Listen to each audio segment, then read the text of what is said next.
Welcome, Knicks Nation. So the Knicks get the revenge tour victory that we've been waiting for against the Orlando Magic, a team that's been a thorn in our side this year, winning the first two games. This game was important for pride to show how great we are in the Eastern Conference. Unfortunately, they lost their best player, Franz Wagner, today, but we didn't have Bodega Cat. I felt like the Knicks did the great job answering the bell. Brunson notched his 86 30-point game as being a Knick. And, man, I thought that the Knicks did a great job dealing with the physicality, dealing with the defensive pressure. The Orlando Magic, one of the better defensive teams in the Eastern Conference. This game really showed me that the Knicks have the grit and the toughness that is necessary for them to go on one of those epic runs. We're going to talk about that and more on this episode of the post-game call-up show.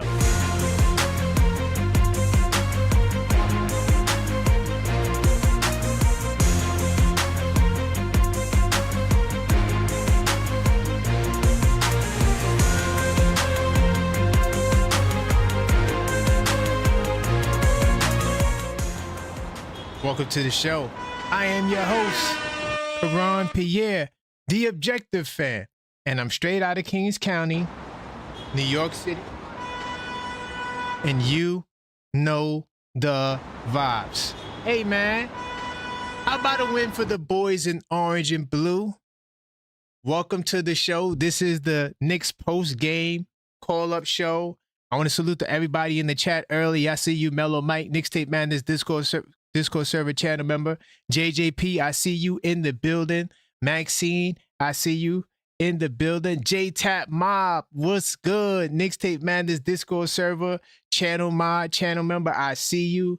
Man, I just want to do a spontaneous live. You know, normally on Sundays, I have a lot of crazy things going on, but today I had some time, so I said, you know what? Let me just hit the button. Welcome to the show. Tell a friend we are live. And the Knicks got the W, beating a 500 and above team.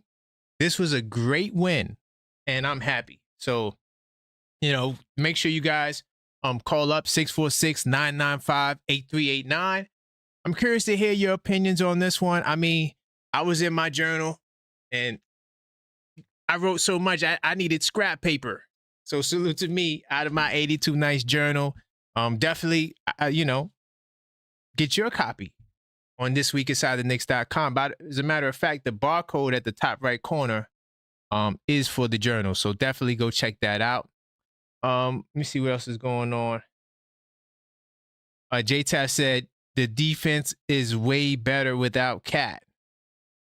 That's Cap. I disagree. You need Cat. Who cares about the defense being better? Are you better without Cat? No, J-Tap. Stop it. Stop with the controversy.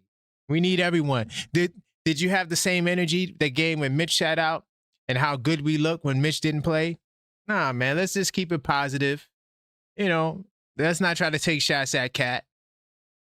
By the way, Knicks will be champs. Hopefully you pop in here. He was in the Discord talking about, man, they should start the double big lineup. Are we back on that train? What you saw today is another example of why Towns and Mitch are better apart. But salute to everybody as you tap in. Definitely hit that subscribe button as you tap in. Don't forget subscribe to like if you're not subscribed. Also, subscribe to my channel. And also, hit that bell icon so you get all the notifications. And if you are a subscriber, consider joining the channel. One of the things that you get when you join the channel is you get a discount on this item here, the 82 Nights, a basketball fan's companion sports journal. And yeah, definitely make sure you take advantage of that. Another Mike says it was a good win. Definitely a good win. This is our 6th good win of the season. Now, how I track it in the journal is basically wins against 500 and above teams, right? Now, technically, it would be 5 wins, but Cleveland, when we beat them, they were a 500 and below team. There wasn't because it was the first game, but I still counted it as a good win because the Cleveland Cavaliers are a good team. So I kind of weighed that victory there. But our overall record against 500 and above teams is 5-7. So we're getting closer to 500. Getting close or being above 500 is the mark of a dominant team, a really good team. So, that's a stat that I'm definitely keeping track of, or how we perform against 500 and above teams. But I do got a stat for you, though, as I go into the 82 Nights Club. So our record at home against 500 and above teams is 5-1. So a lot of people, and I talked about this on that Knicks and 10 show. By the way, if you didn't watch that Knicks and 10 show where I answered the question, are the Knicks the most dominant team in the East? Man, you missed out on a lot. I broke down a lot on that show. But one of the things that we uncovered was that the Knicks, is not that they can't beat 500 and above teams, because they have been. It's just that they couldn't get the job done on the road. The road is where the problem is. The road is where the problem is. Salute to my man HIM the Great in the building. Knicks Tape Man is Discord server. Oh, HIM, how's that fantasy score looking? Hold on, let's pull it. Let's see if we get a fantasy report up in here. Let me see how that score is looking, HIM. There's been some controversy in the fantasy league. A couple of trades went down. And people were upset.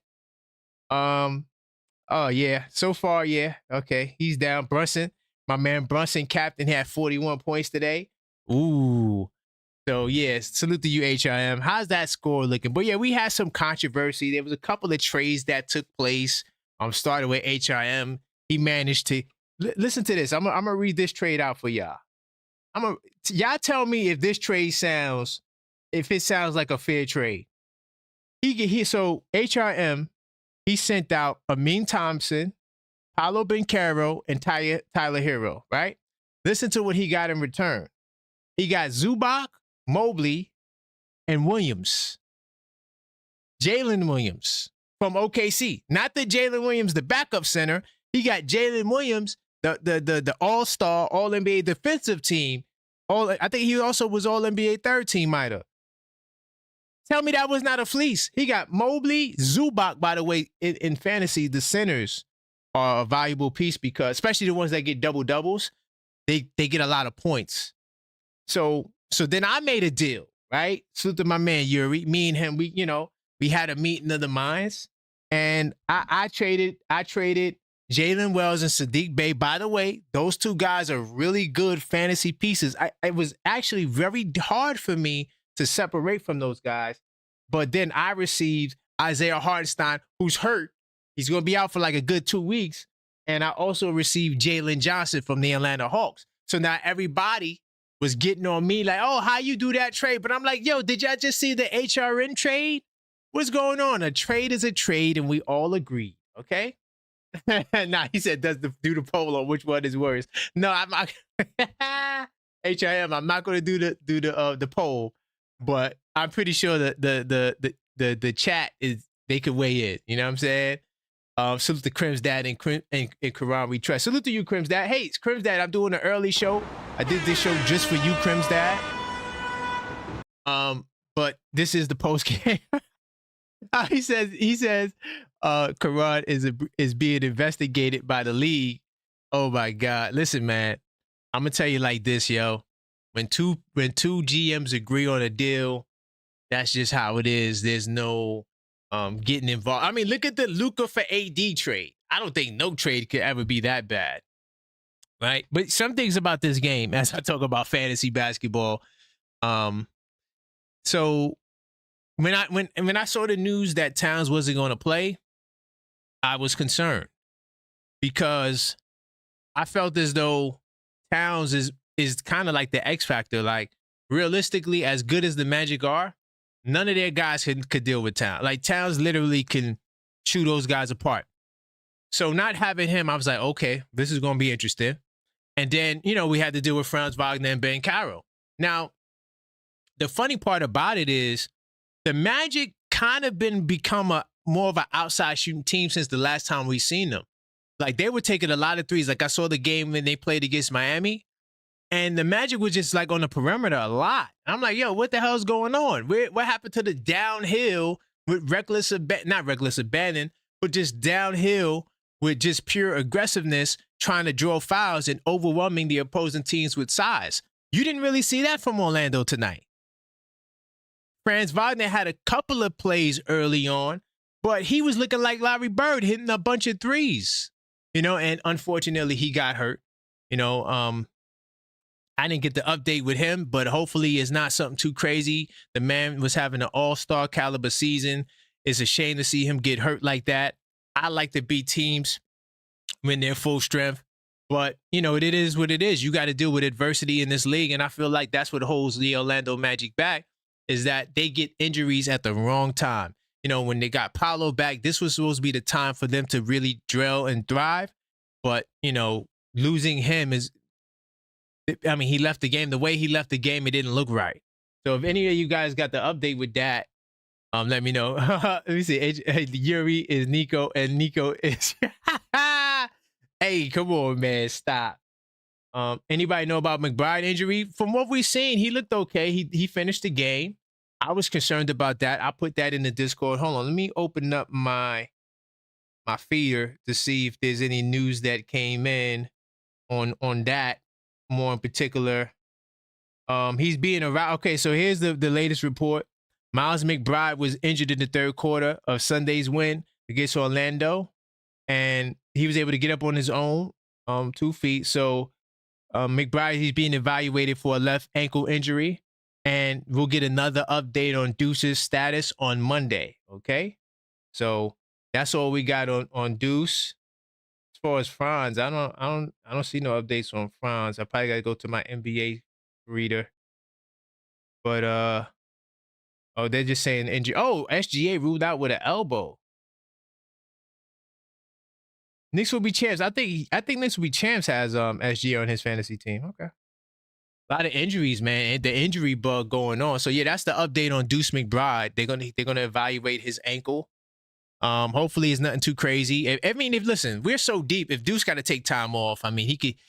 Well, damn, we do got Toronto, and we got this Cup games. Okay, yeah, we're gonna need you, Deuce. Hopefully Deuce can play. But even if he doesn't, the way Tyler Kolek has been playing, I'm comfortable with Kolek being out there. Hopefully Towns doesn't have to miss much time. Hopefully, this was just a one rest game for Towns, because we're gonna need him, especially against Toronto. And I don't think Toronto. I don't think RJ is going to play. By the way, Toronto's getting smacked right now by Boston, 75-55. I'm going to have to watch that condensed game later, but I don't think when we play, you know what? Let me go on research mode. Let me go on research mode. I keep forgetting. I'm on my phone. Yeah, I can't see the screen. Salute to David Smith in the building. I do appreciate you. Welcome to the show. He says Knicks' best defense was Franz Wagner getting injured. If Franz didn't get injured, Magic win this game today? Ooh, that's a good question. I don't know about that. You know why? I don't think that's necessarily would be true. Because I think that these Knicks were up for the task today. And also, Franz Wagner, since we last saw him, he's been more on the perimeter. He hasn't been going downhill as much. I like the way OG looked in the short time he had. And I think the defense, we would have been up for the task today defensively for him going downhill. But to be fair, David, their offense was primarily, Wagner going downhill. That was their offensive attack. Let me see if this will work. So that was primarily their offensive attack was them going downhill. So as you guys noticed, one of the things I took note of in the journal was that the Magic in the half court, after Wagner left the game, they had no half court offense. And they resorted to just perimeter threes. They were shooting the three ball pretty good in the first half. Let me see if I get the numbers for you on that. I think at one point they were 40% from three. And I'm like, oh boy, here we go.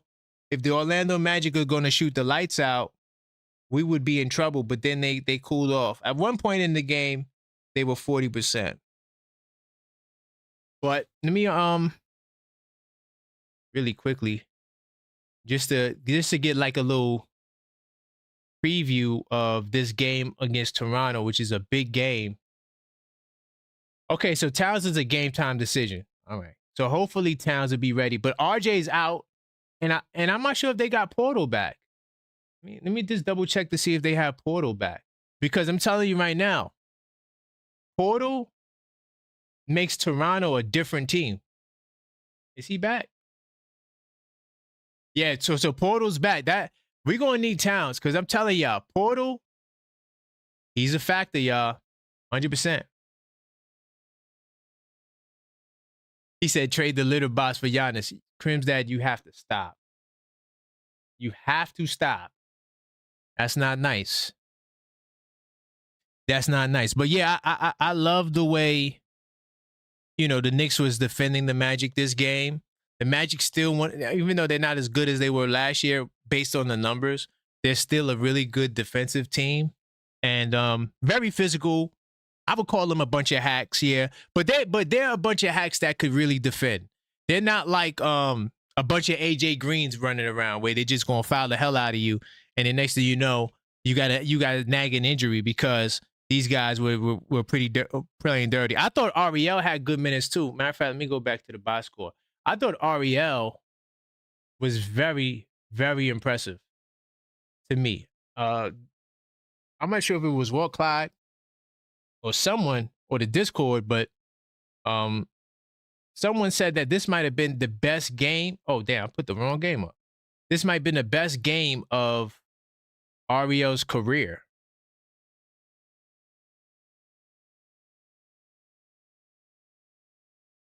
Let me see. Go to the box score.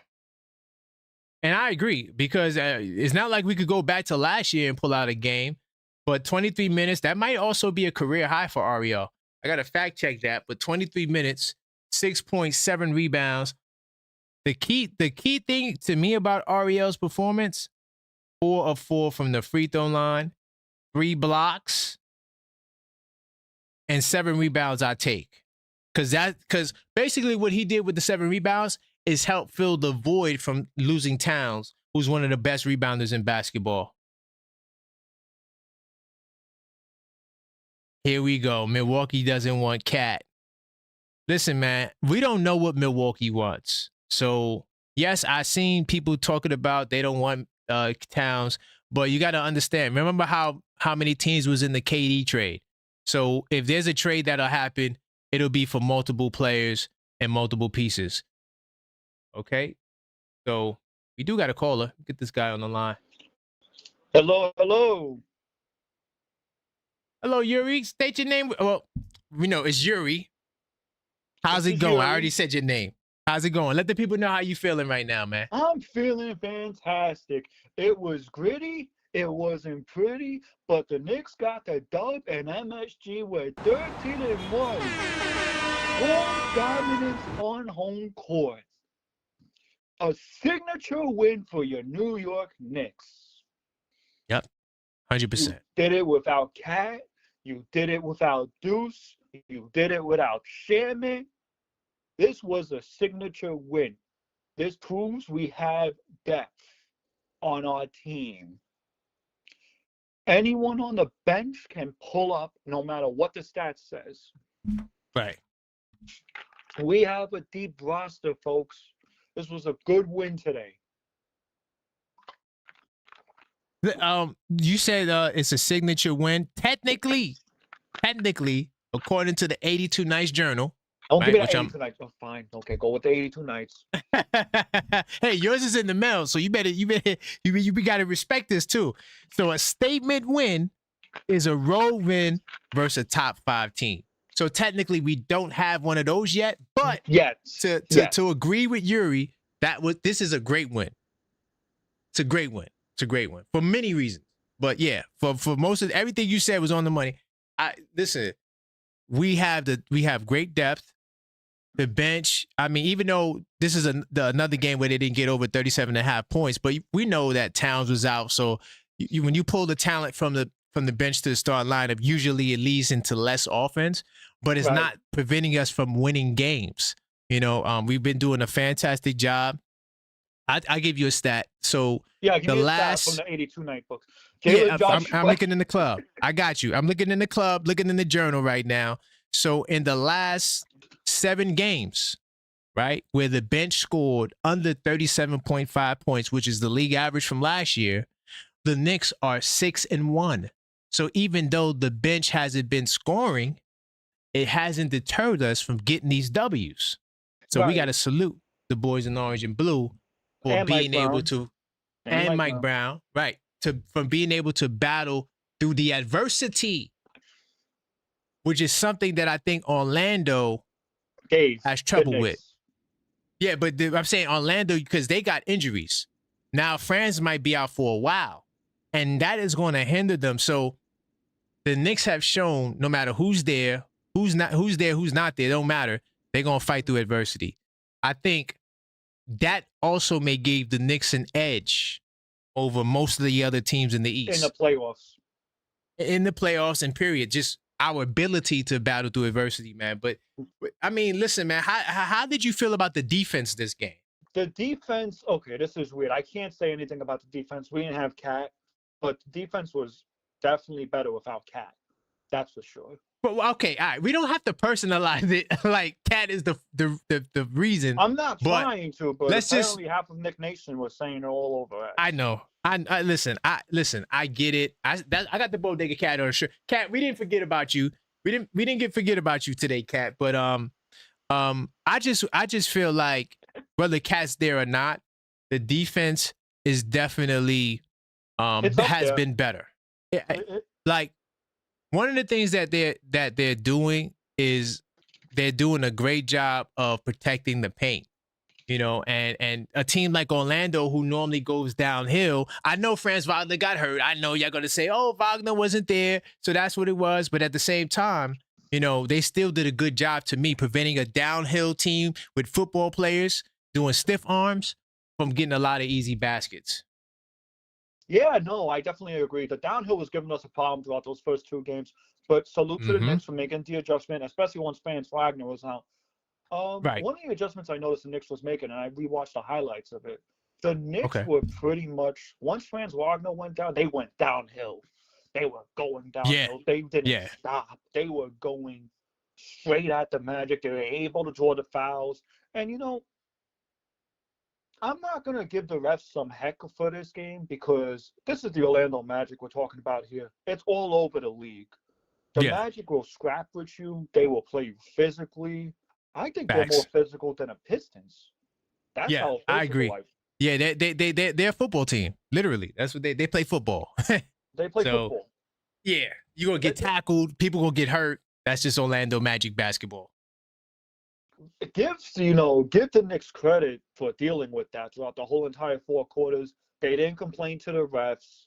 They didn't complain, at all. Period. They dealt with it. They stuck with it. Even when the tension got high between OG and Desmond Bane, they were still able to not get in their own head. And I think that was one of the most important keys was the mental toughness. Yeah.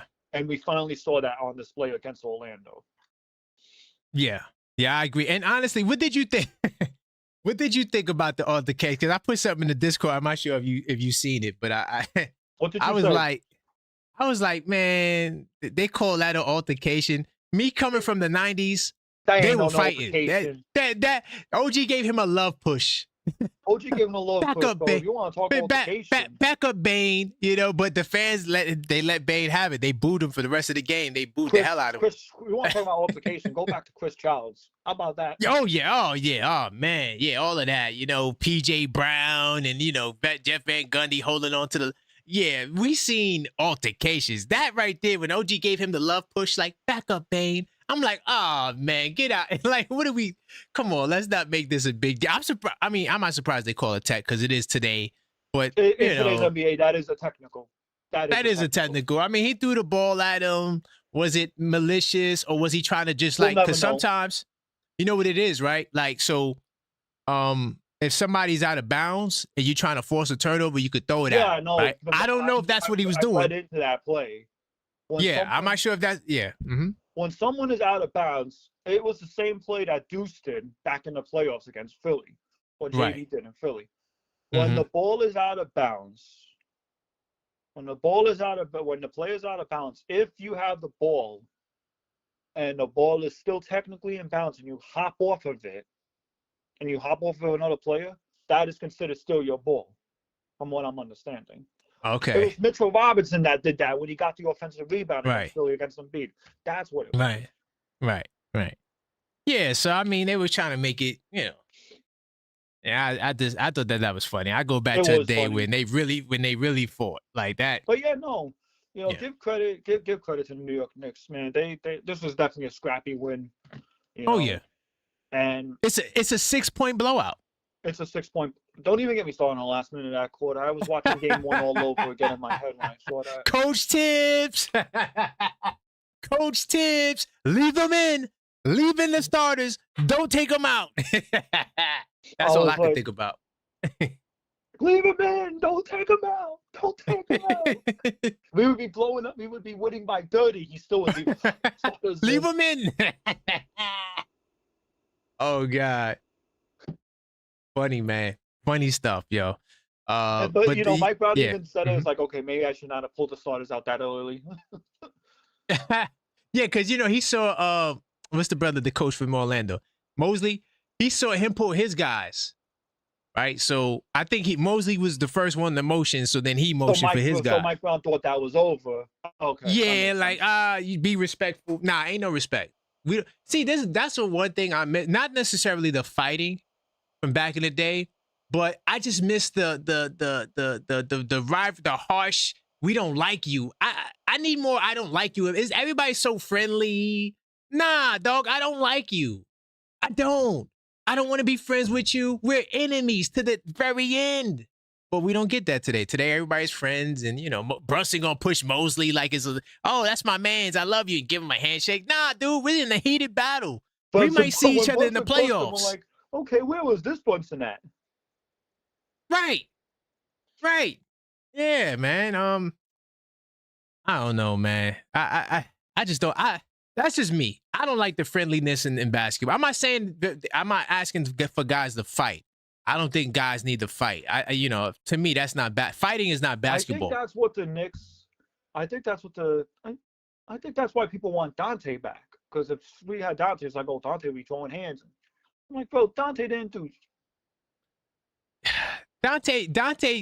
Listen, Dante. I would say I would put him on the tougher side of things, but we don't need Dante. Nah, we don't. I'm sorry, we don't. I hear people saying we need Dante. We good. Mikal Bridges is a better player. They got Dante playing point guard now. I mean, I don't like it, but that's their team. That's not our team. I think we're good with where we at right now. We had to get Towns. I think so, they're good where they are, and that's it. It was good for both teams. And Deuce is breaking out. Deuce is breaking out. Yeah, it's an opportunity for other guys to shine. And if we would have kept Dante, would he be starting, or would Hart's get the start? I don't know. I still think Hart would have gotten a start. Possibly. I still think possibly. Hart would have gotten a start. But I don't want to talk about that. It's in the past. Yeah. Let's try to stick with the game because this is the post game show. But go ahead. It's just the post game. But there was pros and cons to the Knicks. Knicks got to learn to close out games better. I don't care if it was. Yeah, I agree. I don't care if there was a minute left. You can't. You can't take blow your foot off the gas. Oh yeah. Let your foot off the gas. That was the one con. Con number two.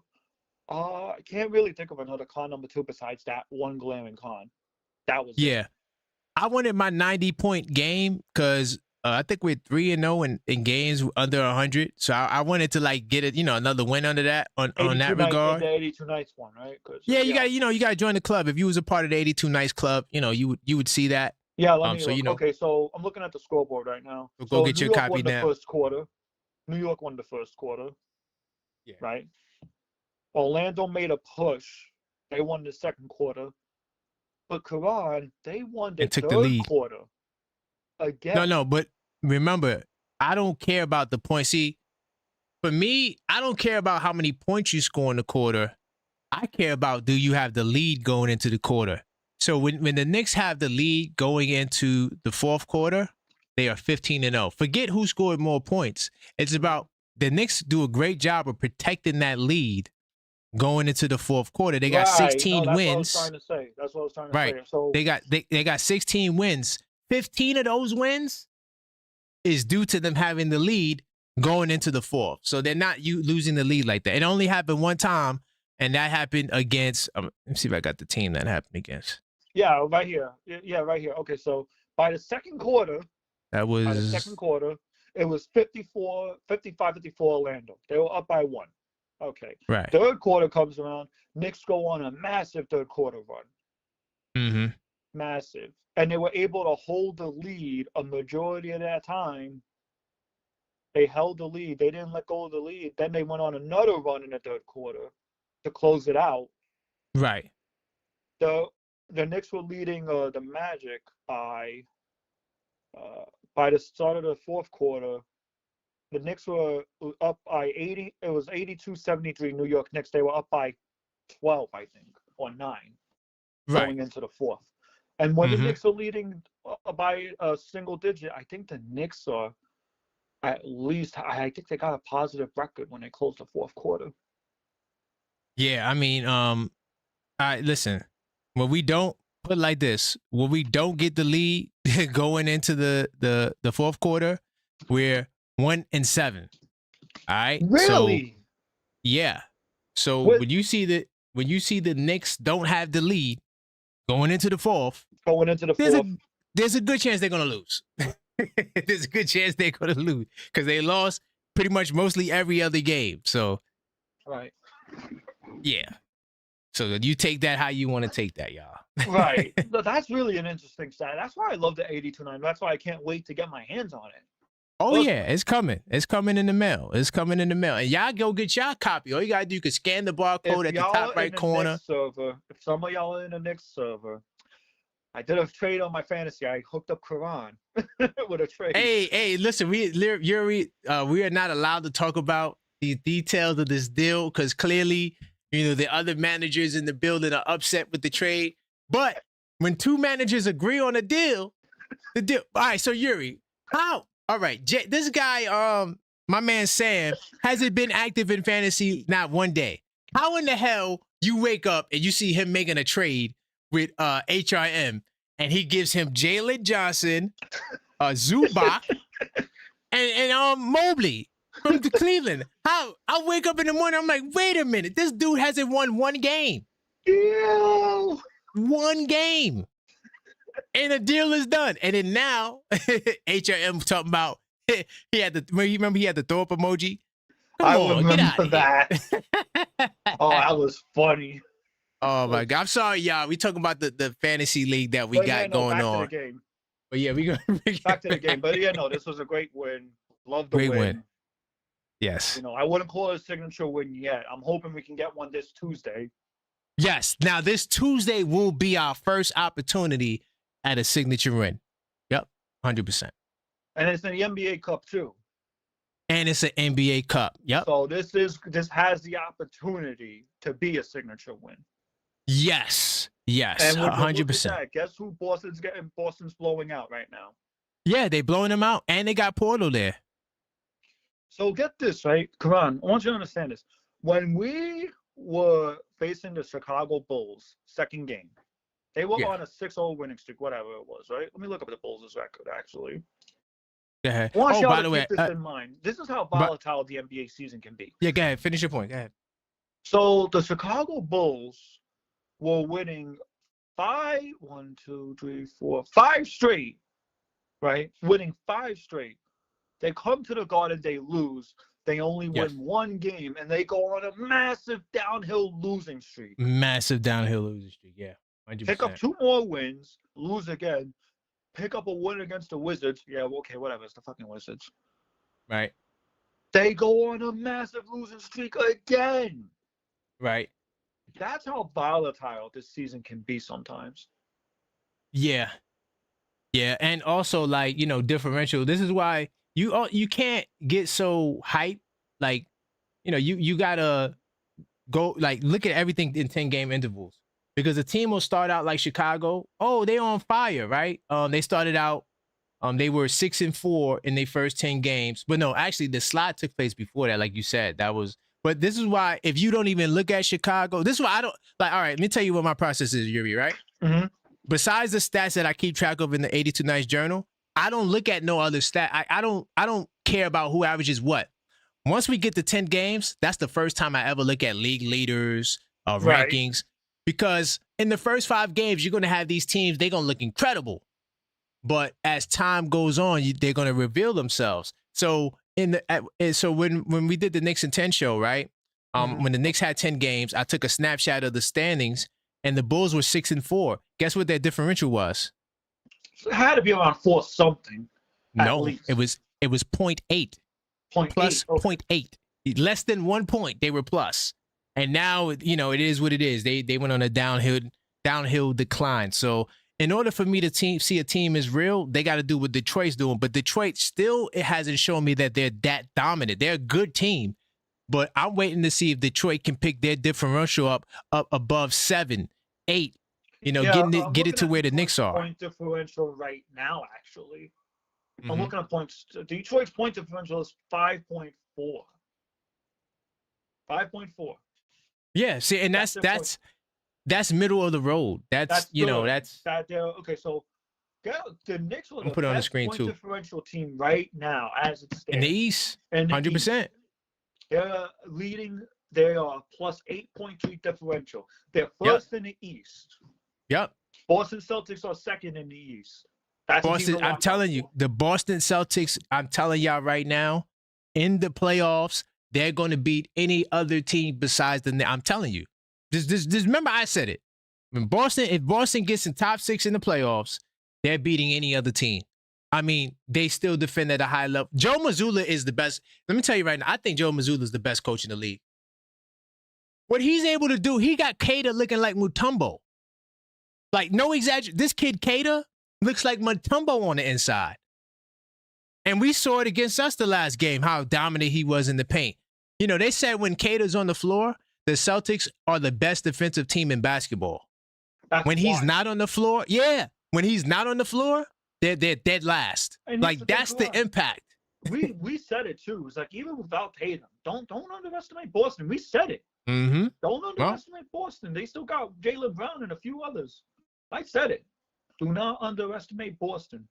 Listen, I'm gonna tell you right now. I thought you know what it was, Yuri? Mm-hmm. I thought the other teams in the East were better. I think I was overrating like Orlando. I was overrating Miami. No, not Miami. I never overrated Miami. Who was my top team? Detroit.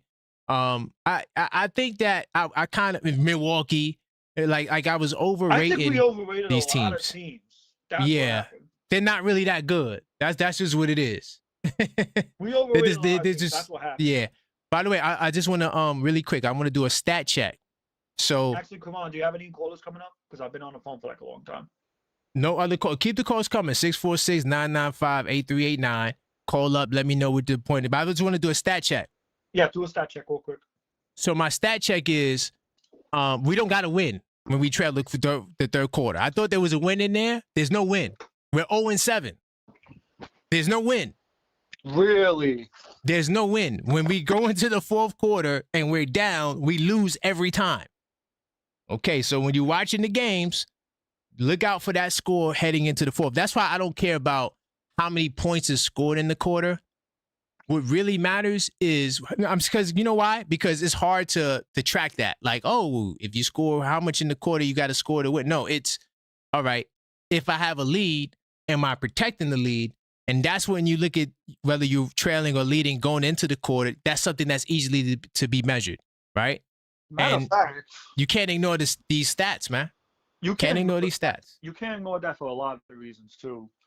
Now that you're telling me that, now I'm actually diving into the stats, nerd, and stuff like that. Mm-hmm. That's very important, because if you're leading in the third quarter, you're likely to win the game. Right. If you have the best offense in the East like the Knicks do, and usually we do not relinquish the lead. So yeah, you might outscore us, but it's something about that lead that the Knicks do a great job of protecting the lead no matter what. And remember, Mike Brown was in Golden State when Hmm. they had that dynasty, right? I was doing Yes, he was there. the Golden State Warriors valued the third quarter a lot more than they did the fourth. They Okay. valued the third quarter a lot more. And I think Mike Mm. Brown spoke on this. I gotta find out. I gotta find a clip on it. Mike Brown Yeah. valued the third quarter so much, they treated that as the fourth quarter. Because the third quarter is where you stomp you down on your opponent's necks or you make adjustments to overtake that lead so you don't have to worry about it in the fourth quarter. Now, not saying the fourth quarter doesn't exist to teams, Right. right? But the third quarter is so pivotal, it can literally make or break your game in the NBA. Yeah. Yeah. I mean, yeah. I mean, especially like if you're a team that is not a good like for because for whatever reason you do have patterns and trends like the Knicks, for example. We're not a great second quarter team. In terms of like scoring wise, like usually like we are I'm not gonna say we're minus. I don't know what we are. I don't know the plus minus on the second quarter. But if I had to take a wild guess as to which quarter was our weakest quarter, I would say the second quarter because they said it on the telecast that in the last 5 games, prior to this game, well, including this game, so the last 5 games we trailed. This we had less points in the second quarter than the opponent, as opposed to dominate. I'm talking about being very dominant. Like we're very dominant in the first quarter, right? But Mhm. in the second quarter, the opposing team would come and they would outscore us. Not necessarily take the lead. They don't necessarily take the lead. Tonight Orlando took the lead, but they're outscoring us. So I don't know. I just think that the Knicks are a team sometimes where if we're getting blown out or if we're down, it's like they need that motivation to get up. Right. And I don't like that. I think that's what separates OKC from the rest because OKC they just dominate you. Like by the time you get to the third quarter, you're down 20 and you're like, how are they doing this to us? And then they'll push the lead to 35. And And then you're like, SGA sit, and if you cut it to like one, SGA comes into the fourth, boom, oh, forget about it. Yeah, it's over. Yeah, once boom. that man comes into the game, good luck. Mid-range God, and yeah, it's just I think the Knicks that's the next level for us. Right. Just continuing to crush teams when we have double-digit leads. Don't allow them to come back. Don't feel good about yourself. No laughing, no joking, all of that from the sideline. Josh Hart got his kids on the bench. Look at Josh Hart and the kids. I'm not mad at the babies on the bench, but come on, dude. Let's say you see, you got the I knew babies on the. I Yeah, knew man. knew it. Let's save that for the end of the game because and there's nothing wrong with the babies. Salute to Josh Hart and the babies. We love the babies, right? You just But gonna say my something. point is, you're. It's like you're resting on your laurels. You got to lead, Right. and you feel No, like you no, got you it like make that, sense. You make sense. I agree with you. and you have to actually get it done. Like it's not over. Like don't get too happy. And I think that's the next level for Mike Brown. I feel like Mike Brown needs to keep that heat on him. Like, hey, listen, we're only up 25. Hey, we're only up 35. Hey, I don't give a damn what the lead is. We're only up that. So let's not lose our focus. And I'm not saying he's not saying that, but I just think that there needs to be more of an initiative to keep your foot on their neck and make the 25-point lead 35. Right. No, I get what you mean by that. Definitely get what you mean. Yeah, he got the babies on the bench, and yeah, salute to Crim's dad. He said it is Kids Day, yes, but we we could have saved it for the end of the game. You got I the don't kids think on the bench I like you won. Like win the game first. That's what I'm trying to say. Win the game first. That's it. Yep. But yeah, if you got any final words, Yuri, I appreciate you for calling. Let the people my know. final words is this. Don't be surprised if the Knicks go on another winning streak. Do not be Oh surprised. yeah. Yo, Oh they yeah. don't got Cat, they don't matter. The Knicks are proving that, even without our starters, we still gonna win. Yep. Still Still going to gonna, win. Yep. still gonna win. 100%. And I like that. I like that this was a tone-setting game for that. Because you're thinking, oh, we don't got Cat. Here's the thing, too, and I've even spoken on this, too, with plenty of people. We lose a good portion of our offense with Cat. I know Yeah. Cat is a perplexing player, but what he does on the court, nobody's replacing that. Nobody. Nobody's replacing that. We're losing a good portion of offense with Cat. Yes, Yeah. we get offensively, but we lose a good portion of our offense. And I get Yeah. he has a rough start to the season, and that takes time for him to adjust to a new system. I'm not making excuses. I'm just saying. Yeah. Like, Well, Yuri, but look, so all my defensive people with Cat. First off, the Knicks defense is better this year than it was last year, especially at this point, right? We got a 14th ranked defense. Not sure exactly what it is now, does the number but go when we up? did it possibly did. But when we did the Knicks in 10 show, the last time we did it, we were 14th ranked defense, miles ahead of where we were. And remember, Towns started every game. Towns was here every game. This is the first game he missed. So, let's not get ahead of ourselves like, oh, this looks better without Cat, because I don't sit on here and say, oh, the offense looks better without Mitch. I don't do that. It does, but I don't do that. Yeah, So, you really let's let's just keep it. Come on, man. This is Bodega Cat, All man. all right. Go get your All right. Bodega Cat hoodie, man. Come on. All right. Let's go. All right. All right, Thank Yuri. you, Ron. All right, salute. That's my man Yuri, Knicks Tape Madness Discord server channel member and channel mod. Definitely welcome to the stream to those of you who joined. This is the Knicks post-game call-up show. Feel free to call up 646-995-8389 to voice your opinion. Of course, we got the 82 Nights, a basketball fan's companion. Definitely go check this out this week inside the Knicks.com. I'm basically reading out of the journal, man. I got all my notes ready. I was locked and loaded. I decided to hit the button and do a show. But this is where I'm reading out of.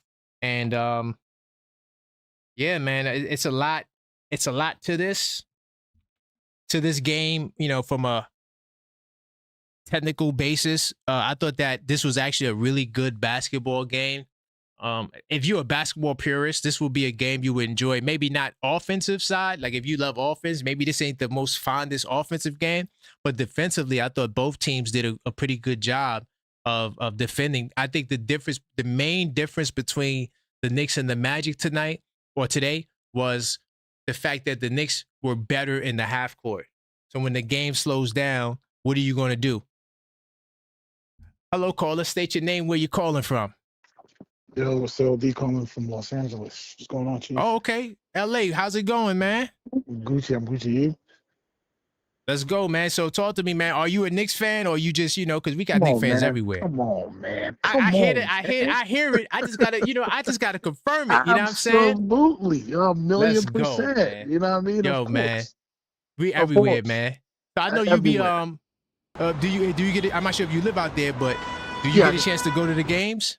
Of course. Actually, the last one I Nice. saw was in Phoenix, so I had to go to Phoenix to watch the Knicks. But Nice. yeah, man. But We I just travel called all over. Let's go. everybody everywhere, and we stacked the place up, point blank. Let's. You know what I'm saying? We certainly did, man. So, what was your thoughts on this game? What is it you like to share?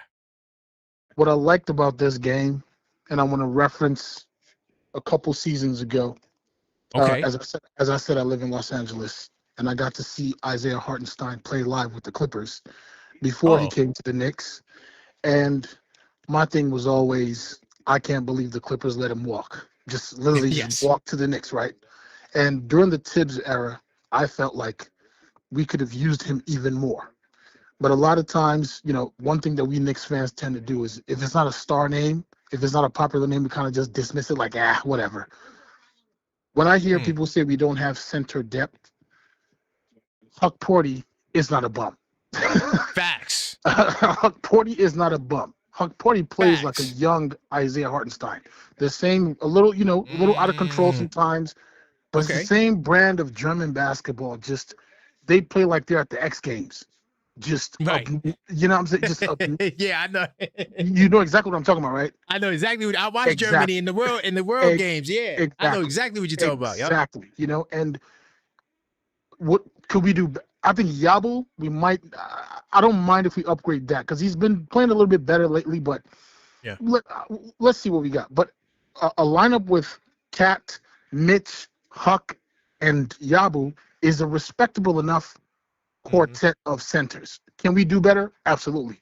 But I think we can't keep underestimating people like Hugporty, because I ain't saying he's prime Shaq. That's not what he is. But No. as a third string, fourth string, dude can do some damage.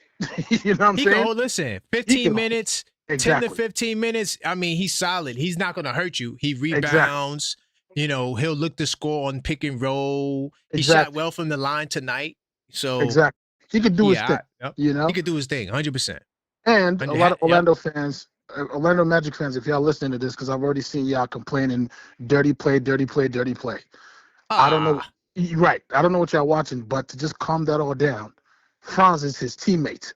He's more loyal to Germany. You know what I'm saying? That's his man's in them. Yeah. You're right. You know what I mean? Like, that's his teammate. He's more loyal to Germany than he is to the Knicks, so he would not want to harm Franz. Franz went up, landed wrong. It's unfortunate it happens in basketball, but all in all, though, I mean, we had a conversation earlier before Mike Brown actually started this job. How are you feeling so far? Listen, you know, I do this show. I'm not sure if you listen or if you new to the channel. Yeah. No, I think you called before. I did. We've had two. Yes. Yes. You know what happened, right? After you called the last time, my numbers got erased. So I never had you. So that's what it is. But I recognize your voice and I remember LA. But so I do this show, the Knicks in 10 show. And you know, so when I'm analyzing the Knicks, I don't look at one game because it's too much can happen. One game you blow out the Magic, next game you lose to Toronto, and now everybody's like, "Oh, we suck." So I wait 10 games. So based on what I've seen in the first 20 games, I think that Mike Brown is doing a great job. Right. I think that he's getting the most he could out of the Knicks because when everybody was talking about 60 wins and all these things, in my mind, I'm like, well, it's a new offense. That's way different from, you know, how most teams run their systems. And even Town says, I never even been in a system like, so I knew it was going to take time, but not the entire season, but just enough games for them to really grasp it, be comfortable, work on what they had last year with the same starting line. That's why I'm glad he went back to this lineup to try to capitalize on the little chemistry they had last year and build on that. And now I think they're going to go on a nice run. I think we're going to beat Toronto, whether Towns plays or not, on Tuesday. That'll be our first statement win. Right. And I think that Mike Brown has the Knicks we're in a good place. Right. And I think we're the most dominant team in the East. Maybe we don't got the best record, but we have the best differential. I think we got the best offense in the East. And I think we're the best home team in the East and possibly the league. So I love what Mike Brown's doing. I can't even look at this Knicks team and say, well, they should be doing more or they should be doing this. Right. So that's what my take on that would be. And I agree and respect that. And I think foundationally, all of us can agree, just watching the ball movement compared to last season. Like, you just got to be glad. It's like everybody understands in the modern game, especially with the second apron, you got to get as much as you possibly can out of your roster. Another thing is 60 wins these days is not the same as 60 wins. It's hard to come across wins these days in the league. Doesn't matter who you're playing. Any given night, the Wizards could whoop you 5 games in a row and it wouldn't be a shocker because that 3-point line changes games that dynamically. But as you said, he's doing an amazing job. What is your thoughts about this Giannis cat thing, or like, what's your thoughts on this Giannis thing? I'm gonna definitely answer that. I'm gonna add to what you just said. Another key thing is that we're 12-0 against. No, I'm sorry. Stat check myself. We are 10-0 against below 500 teams. Right. So it's looking like, to me, I don't think we're gonna lose to a sub 5. I wouldn't be surprised if we never lose to a team that has a below 500 record. Right. We're completely dominant. A lot of our blowouts are against those teams as well. So just to add that. Right. And it should be. And I don't know why folks get upset about that. Like, oh, we just played the Hornets. It's an NBA team. Yeah, it's a part of it. It's a part of it. And we beat them like they're not a good team. So it is what it is, you know? Because, I mean, last season, no disrespect again to Tibbs did his thing, but folks forget that we played certain games with the Wizards. With Brunson had to play 1,000 minutes. Like, the Nets. We had a close game with the Nets. Exactly. I mean, Right. You know, so everything's looking good as far as, like, number one, the ball movement is just amazing. Kudos to Brunson because he's actually playing. I was a little bit skeptical about Brunson's play in a ball movement kind of system because I watched the FIBA basketball where he was on the team, and that system a system that didn't need him to be on ball. Oh, right. He kind of Right, struggled. because you're saying because of Steve Kerr, was running the show. This is kind of like a Steve Kerr system, right? Exactly. So I wasn't too sure what to expect, but Brunson has been playing the same exact way on or off ball. It doesn't matter. He's a baller. McBride, funny thing about McBride, a year ago when Dante left, I made a statement after a couple of games. I said, McBride, in my opinion, has the most trustworthy. He has one of the most trustworthy jump shots in the league. And I was called crazy. You know what I mean? But if you look at this kid, I don't know who his trainer is, maybe the lethal shooter or something, but he's going off.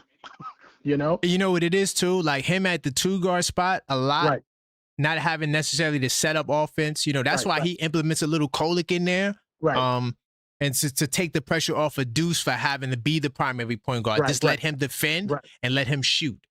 Don't let him make plays. I think that's another adjustment that's helping him a lot.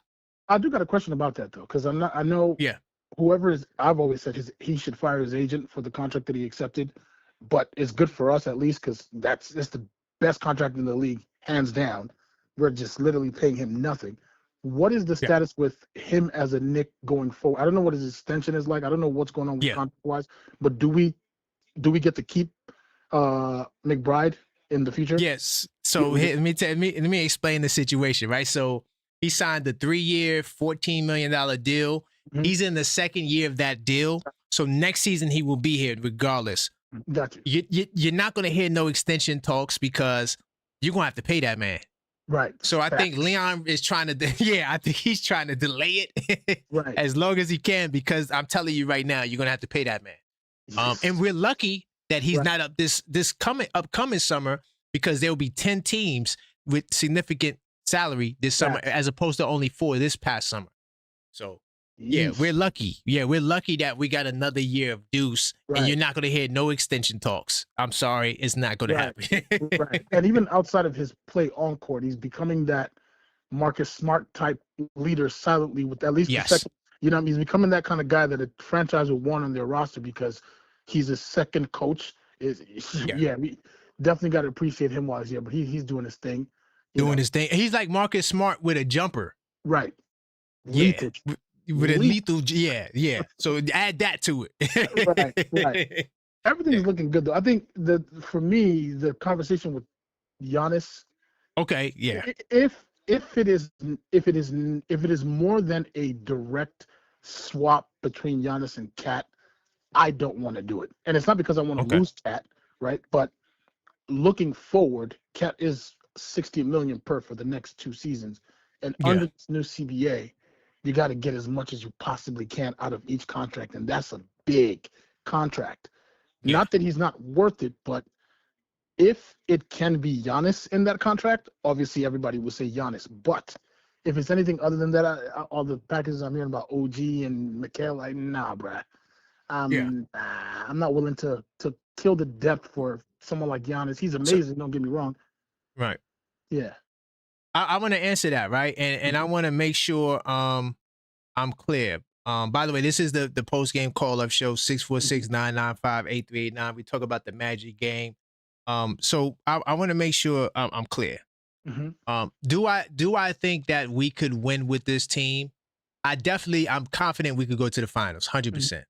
Can we win the championship with this team? I'm not as confident. I'm not saying we can't do it. Right. I'm not going to cap. I'm the objective fan. I'm not the delusional Knick fan. If you want to see the delusional Knick fan channel, go there where he's going to tell you everything is great. That's not me. I'm going to call it 100% real. Can I ask you a question? Mm-hmm. About what do you think is the main reason why a championship is not the most realistic outlook based on this roster right now? What do you think is? I'm going to tell you. And I'm working my way there. I'm going to tell you off rip, I just think that it's Oklahoma City. They're the best team. They're one of the best teams in NBA history. I know people, when you say stuff like that, oh, you're making a bigger deal. We got to appreciate what we're seeing in real time, right? I'm not the biggest LeBron fan, but some of the hate that he gets to me is unwarranted. Like, he's one of the greatest players, whether he's the greatest or not, and I don't think he's the greatest, but we got to appreciate the greatness of LeBron. He's about to get up out of here. I'm gonna have to Go stop ahead. you. The thing is, you got to realize that you study NBA basketball. Oh yeah, right. Yeah, You that's a know what I mean? fact. So Yeah, yeah, yeah, you got to understand that yeah, when you have conversations like that, most yeah. people don't even care to They don't. understand what we're talking They don't about care. because it's like, yeah, whatever, right? Right. Again, it's Yeah. not a No, no, I popular got you. name, right? You're studying the game, understanding. Not only is OKC one of the best teams we've ever seen, based on what Sam Presti has done with all their assets and all the young Yes. kids that remember, this is a team that let Josh Giddey go, right? Right. This is a Right. team that is Yes. like, and the Clippers, I live in LA again. The Clippers are another team that are about to make this team even worse for everyone. Yes. I mean, they could literally go back to back, get the first Yeah, pick I think and so. 2 additional Hmm. first round picks in the following draft. Exactly. Like this, and that's just 1 Exactly. year. It's And that's 1 year. I And feel that's why but that's the only reason. I'm gonna keep it real. right. Like if Got you. OKC didn't exist, like if they Got you. didn't Got you. exist, it's sort of like how that ball-headed guy from Chicago back in the 90s. If Facts. he didn't exist, we might A have lot of got things one have champ. happened. Right. Right. Right. We might have got one. Maybe Right. not all 6, but we might have got one. So I think that's what we're dealing with here. And how does Right. that tie into Giannis, right? Right. So I did a show, Mhm. multiple shows, but I'm the only one that ever did this, right? Or that I seen where we went back to 1958. Mhm. There's only been one team in NBA history to win a champion without an All NBA first team or MVP. Only one team in NBA history did that. That's the 2004 Pistons. That's what you're asking our kinda Knicks team sound to like do me. now. You kind of sound like me because to add to what you've said, one thing that I've come, this is nothing against Jalen Brunson at all. Nothing Of against. course. But again, I went into history just like you did, and I looked up the shortest Finals MVP in the history of the NBA, and I think it was maybe Jerry West or I can't remember who it was, but basically, I think it's Isaiah. Isaiah's smaller than Jerry. Exactly. Isaiah Yeah. Thomas, and then the other one was the team that you just mentioned, Chauncey Billups, and he's Chauncey 6'3", Billups, right. right? And the 6'3", reason why I right. bring that, Yeah. right, the reason why I bring that up, and I'm glad you mentioned Isaiah Thomas because one thing that a lot of people forget about Isaiah Thomas, there was a season that Isaiah Thomas averaged 14 assists a game. Right. You know what I mean? This is a dude. Nah, who he was a averaged hell of a player. crazy. He averaged 9 assists his entire career. Why do I bring this up? Because as a smaller player, I know a lot of people don't want to hear this. Passing is one of your best, if not most important skill. You know what I mean? It's great to score, but if we go down through history, it's never happened. You know what I mean? And to your point about going back to history to see exactly what the chances are, you got a valid point. You know? Right. You So got a that's valid so point. that's my reasoning for getting Giannis because he Right. is that. He is Right. an MVP. He's a Right. first teamer, finals MVP, 50 points in the final. Like this dude, 7 straight All NBA first team. This dude is not just a Melo trade. Oh, we shouldn't do what we did with Melo for him. He's in another universe. It's I not even love the same Melo. conversation. It's not the same. Melo conversation. was never first team. He was never first team, was never MVP, never dropped 50 in the finals. I love Melo. But you got to understand the player. What would you make what kind of trade would you make? That's I'm the gonna only tell thing. you. Yeah, Listen, go I'm ahead. gonna tell you. Every channel member and everybody who's been listening to this show for the longest know what I'm gonna say. I'm willing to trade anyone, and I do mean anyone, but not everyone. Right. And I don't think it's gonna take everyone to do the deal. I don't think you gotta trade 4 starters like they did for Melo. I don't think you gotta do that. I think that realistically, this is what the trade. And also, here's another thing too. Giannis has to demand you New York.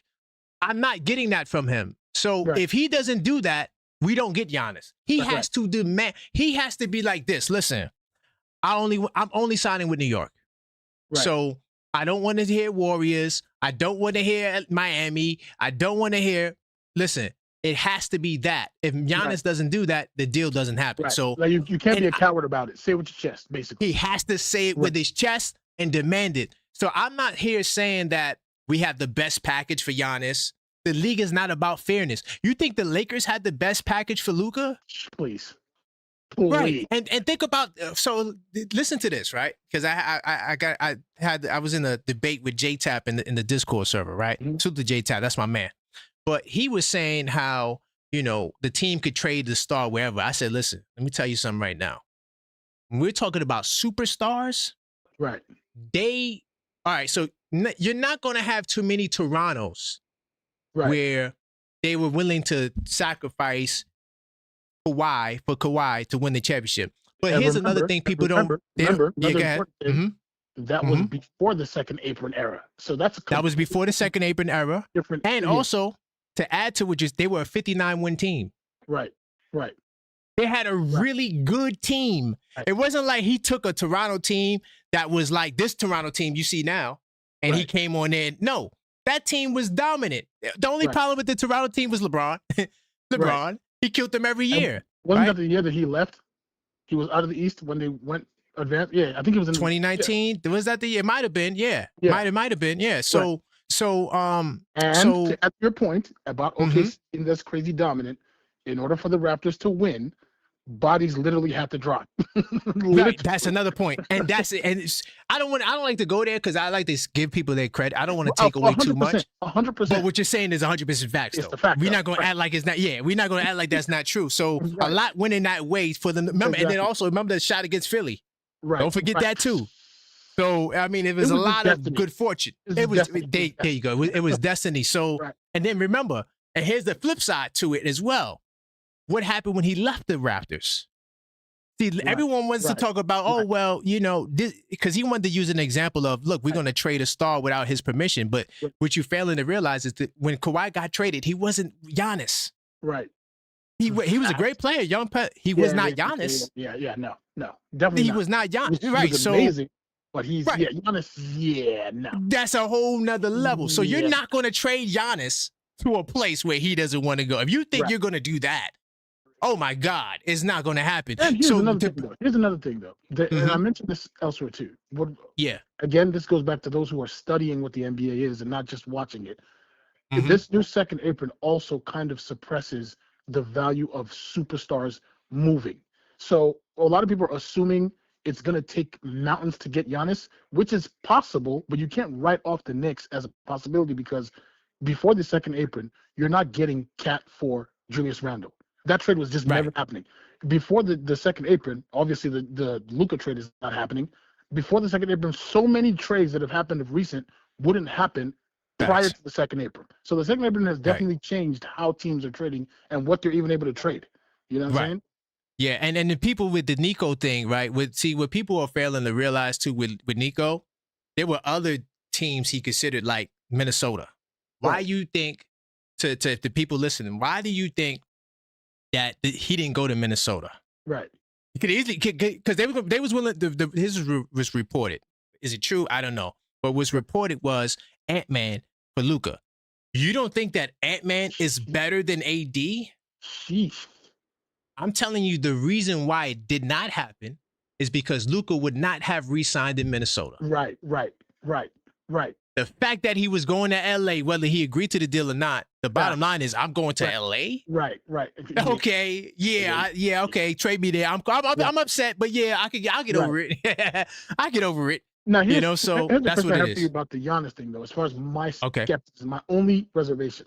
So he's leaving Minnesota. He's not Minnesota. He's leaving Milwaukee because they basically have no roster to help him compete, and it is because of an outlier Dame Lillard situation that just went completely left. So I completely understand that. But what would we look like if we trade for Giannis that will give him a realistic chance to actually win a championship? Like, what would the roster possibly look like if we do? I can give you a couple of ideas.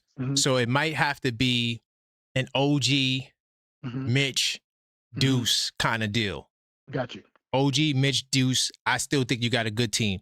Right. If you do Cat and Deuce, and then if Milwaukee, if the reports is true, they don't want Cat, get a third team. It took like 6 teams. How many deals we seen where it was like 6 teams? Then I seen an article saying, the Knicks are not going to be able to find suitors. Let me tell you something.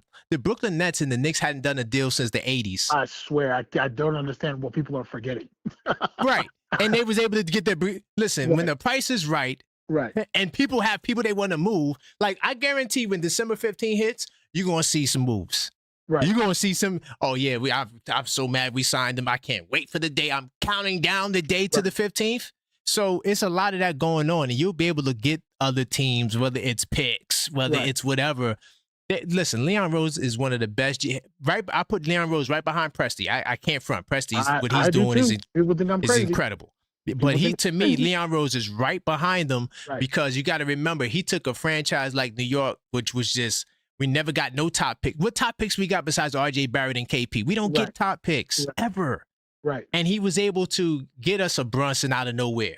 Right. Get us a Towns, right? Overpaid back then, by the way. Remember that. Well, he's exactly. Okay. Exactly. So at the end of the day, I think that if Giannis demands to come to New York, I think the deal gets done. Now, some of your favorite Knicks may have to go. Oh, well, get over it.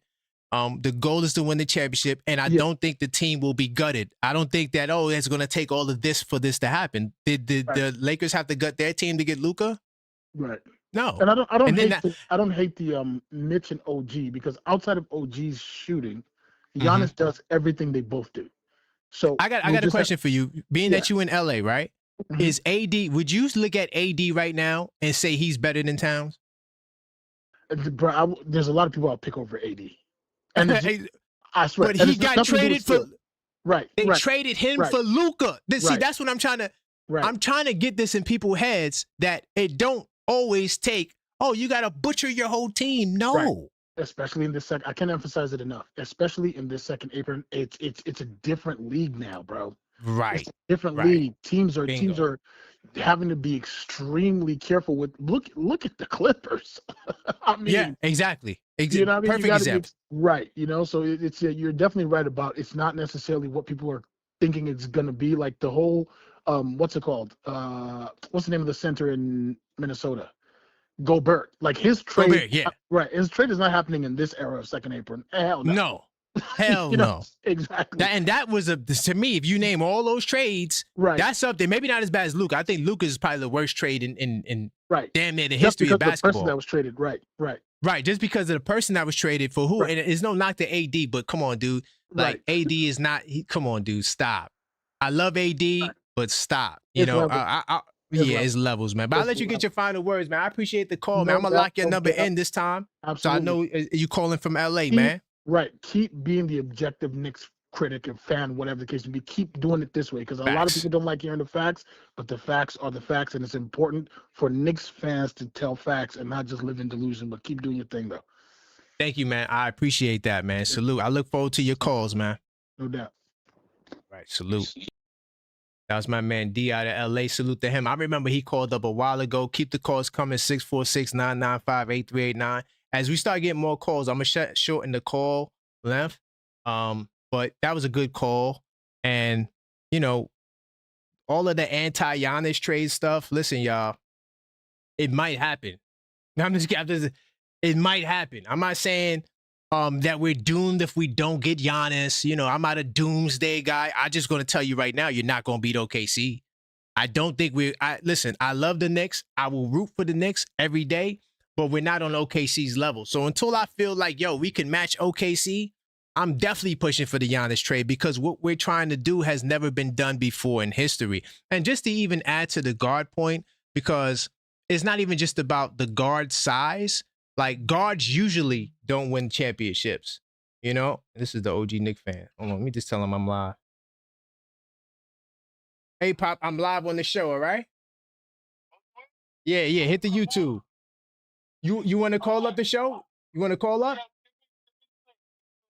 Yeah, you want the call-in number? All right, cool. I'm gonna get the OG Knicks fan up here. But, keep the calls coming, 646-995-8389. I know he's calling to talk to me about the game. He always calls me to talk about the game. So I know he's going to want to get up in here. So let me get this next call before I get my pops on. Got a couple of people waiting. Definitely keep the calls coming. Let me see if this brother still wants to get on the line. But, great call. Great call, y'all. Yo, hello, caller. Yes, sir. State your name. Where you calling from, brother? You're Swan in South Carolina. What's good, bro? Hey, man. Salute to you, South Carolina in the house, man. How you feeling right now? Big win. Man, this is what I was hoping it would look like. Because it was concerning losing to the Magic, but yeah, remembering that the system is still fresh and Of it's course. something they got to get used to. So Yeah, yeah, yeah. And it's uh, gonna take time, and realistically, as long as we stay, as one of the top teams in the East, it's all about that mhm, postseason. It's all about that right. postseason. So even if we don't get them early, we Hmm. got to get them in the playoffs. You better get them in the Right. playoffs. You know what I'm saying? So I love it, My man. concern So, is the yeah, what's same your thing as concern? yours, though. The Thunder, it's like the Thunder is like Yes, they almost look yes, unbeatable. Like one, yeah. are they still on one loss right now? Jesus, They're still on one loss. Yeah, they're my incredible. Nah, God. it's great basketball. Sometimes I just watch them. It's like poach Yeah, because I'm a fan of basketball too. I'm not yeah, of just a Knicks course. fan. I'm a Yes, man. true basketball fan. Like if I go play ball, I'll stay another hour or two just watching games and yelling at the sideline. I just love that. No matter what type of Yeah, basketball it is, I like it. So right. sometimes when you put OKC on, bro, the way they Hmm. play, it's like they all won. They know where each other's on the floor. They rotate. One of the best. I think it might be the best perimeter defense I ever seen in my life. How well they It's defend on the perimeter, switching rotation.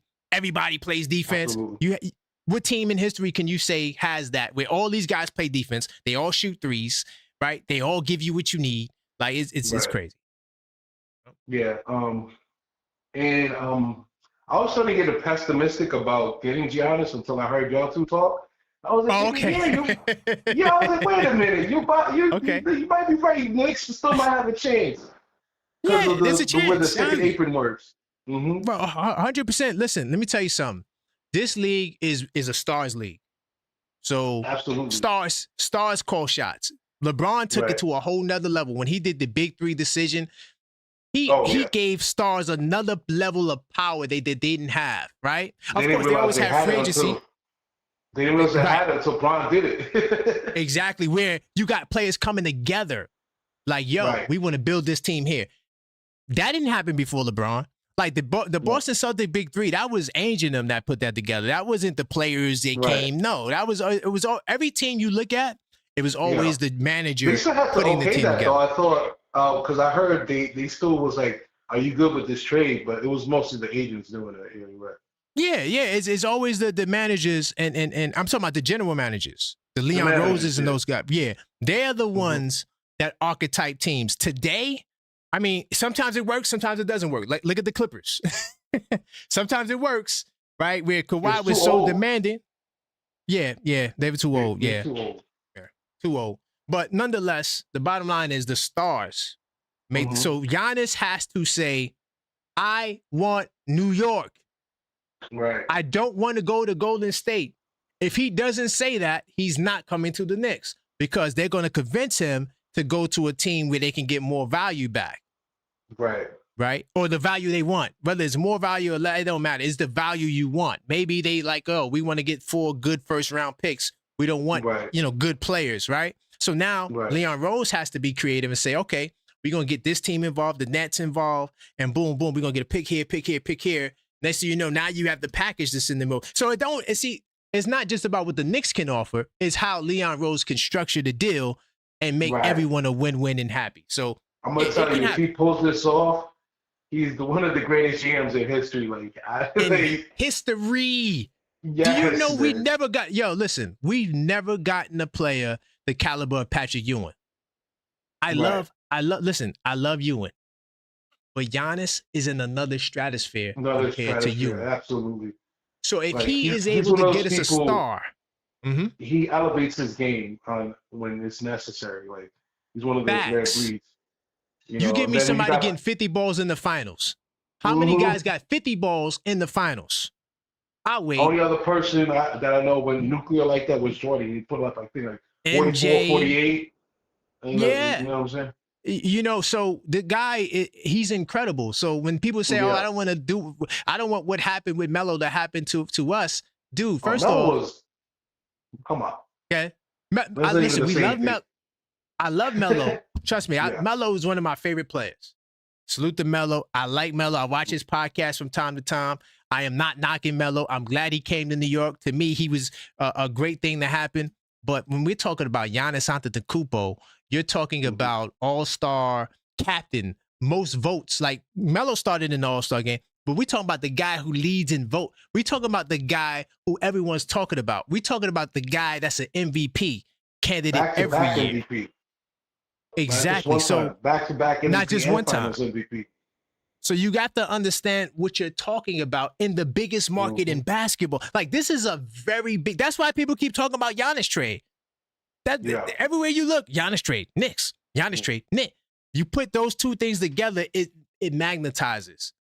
So that's just what it is. You can't avoid it, until he gets traded elsewhere or he just says that he doesn't want to get traded. But while it's open like this, people going, look, we supposed to be talking about the Magic. We're talking about Giannis right now. Right. Hey, I'm just saying.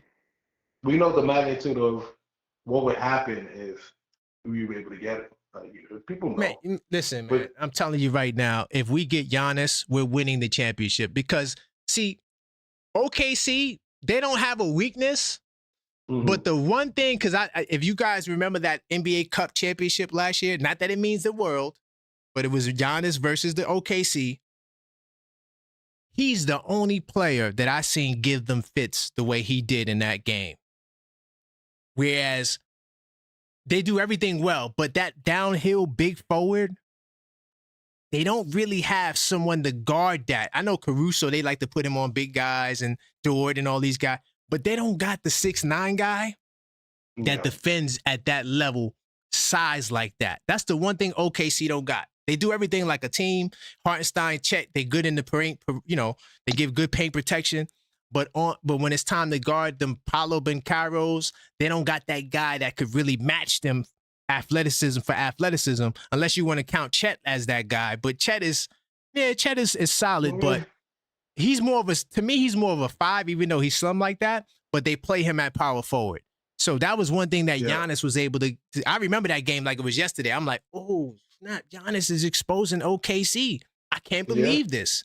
And so you give me that guy in the finals. You put that and with you got Brunson? a shot.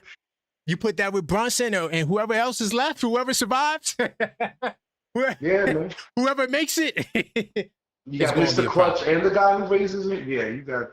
Yeah, they now both you got a elevate chance. their game. Yeah. Yeah, and you know what? I used to say that, Giannis and Brunson can't play together. But looking at Brunson this year, how he adapted his game to less dribbles and catch and shoot, I don't see a reason why they couldn't play. Exactly. I don't see a reason. I don't see, because Brunson had played with Luka. So Brunson has played with guys who demand the ball. Right. I don't see it being a problem. I just see more catch and shoot opportunities for Brunson. Absolutely. Because Giannis is a willing passer. One thing I say about Giannis, he's a willing passer. He's actually a good playmaker. If you watch Milwaukee, because sometimes like, he played point guard. But when you really watch it, he makes some really good passes. I remember from early in his career, like he was they had him as before they started getting more players. He was a primary ball handler at one point. Right. Yep. He was a point forward. Yeah. Yeah. So he's a good passer out of the drive. And out of the drive, double team, all of that. And now you got that ball movement that the Knicks look so good in.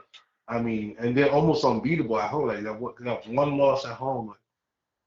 Yeah, I mean, it's I don't think people got to worry about chemistry because we really got you're gonna have most of the core there that's new with each other.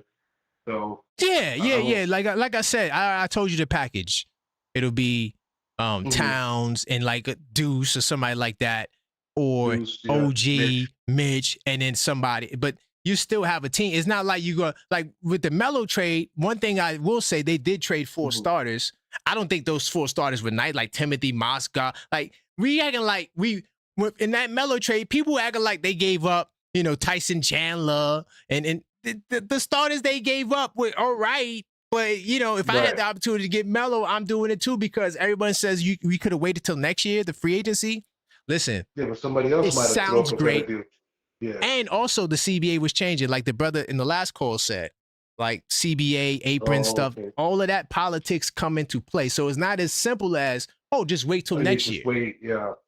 No, you're right about that. I wasn't the biggest fan of the Melo move personally, but I see why the Knicks did it. Yeah, you had to. I mean, what else we had? We Yeah. had Amari, but Amari was Yeah. on the downhill decline. He was a first teamer, but that was like 5 years before he signed with the Knicks. He hadn't made the first team since. So you can't say, oh yeah, Amari was first team. Not when we got him. And he was injury prone at that point too. Yeah, and so once again, salute to Amari. I'm not trying to knock Amari. I love that he decided to come to New York when nobody else wanted to come.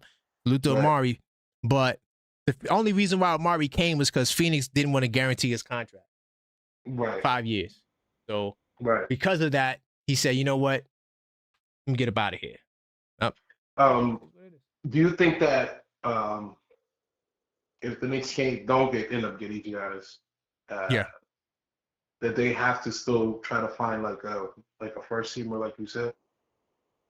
I would say, let's give our Knicks a shot to see if we really could make the finals. Because I'm telling you right now, to all you guys, we love these Knicks players, whether it be Josh Hart, Mikal, all these guys, we love them. Somebody's not going to be. If we lose in the second round this year, your Knicks are not going to look the same next year. I'm just keeping it real. Like we're flirting with second apron because next year, no matter what we do, unless we come off salary, we will be a second apron team. Now the question is, do you really want to spend the bread on a team that can't beat OKC? On a team that can't beat Detroit? On a team that can't beat Orlando? Right? Do you want to spend that money? Because these teams are younger and they're getting better. Right. So, a lot of decisions to be made based on, performance. So I think what it's going to happen is we'll see if we can get to the finals. I think it's finals, but if you don't get to the finals, major shakeup. But if we show we could get to the finals, we might have a shot. Go ahead. You're saying OG might have to be traded. I think I'd rather have OG than Mikal, but I just think OG is a little bit better than Mikal in my opinion. Okay. What do you think? But they would probably prefer OG because of that, right? Because they see the I use him for example purposes. I wasn't really trying to target him or any. I was just trying to give you an idea of how a package would look. Mm-hmm. But if I had to trade anyone, listen, I'm keeping it real. When I say anyone, I do mean anyone. Because listen, basketball, there's no loyalty in basketball. Let's get that out the window. The only loyalty comes from the fans. But when we talk about players, organizations, and owners, there's no loyalty, bro. Everybody's out to save their own job, right? Because we all got a job to do, and you will get fired, and the buck is going to get passed. So, so everyone is trying to, protect their own interests. Even though the Knicks, I think, have probably one of the more good chemistry organizations, like where guys really like each other. I don't think that's that common. So you don't want to rock the boat too much, but at the same time, I don't think no one balks at Giannis Antetokounmpo for anyone. Listen, the only two players in this NBA that are untradeable is Wemby and SGA. Anybody else can go, including Jokic, including Giannis, and anybody else you can think about. Everybody has a price. Only those two guys I feel like don't have the price tag because Wemby, his upside is just too tremendous, and SGA is looking like Kobe Bryant. It'll be stupid for OKC to do a trade unless you're getting Wemby. But other than that, who are you going to trade SGA for at this point? He's 27 years old. Like there's nothing better you can get for SGA right now. Right. So that's just what it is. McCall's looked better too in the system, and I think he needed that. I don't think it was working because of what Tibbs was doing. 100%. 100%. If you look at the speed balls getting back into what it was before he got to the Knicks, so like his defense is looking like very close to what he was before he got to the Knicks. Actually, when he was in Phoenix, to be honest. Phoenix, forget the Nets, because the Nets that was just buckets. Nets was just buckets. That's it. Yeah, they don't play no defense in Brooklyn. So whatsoever.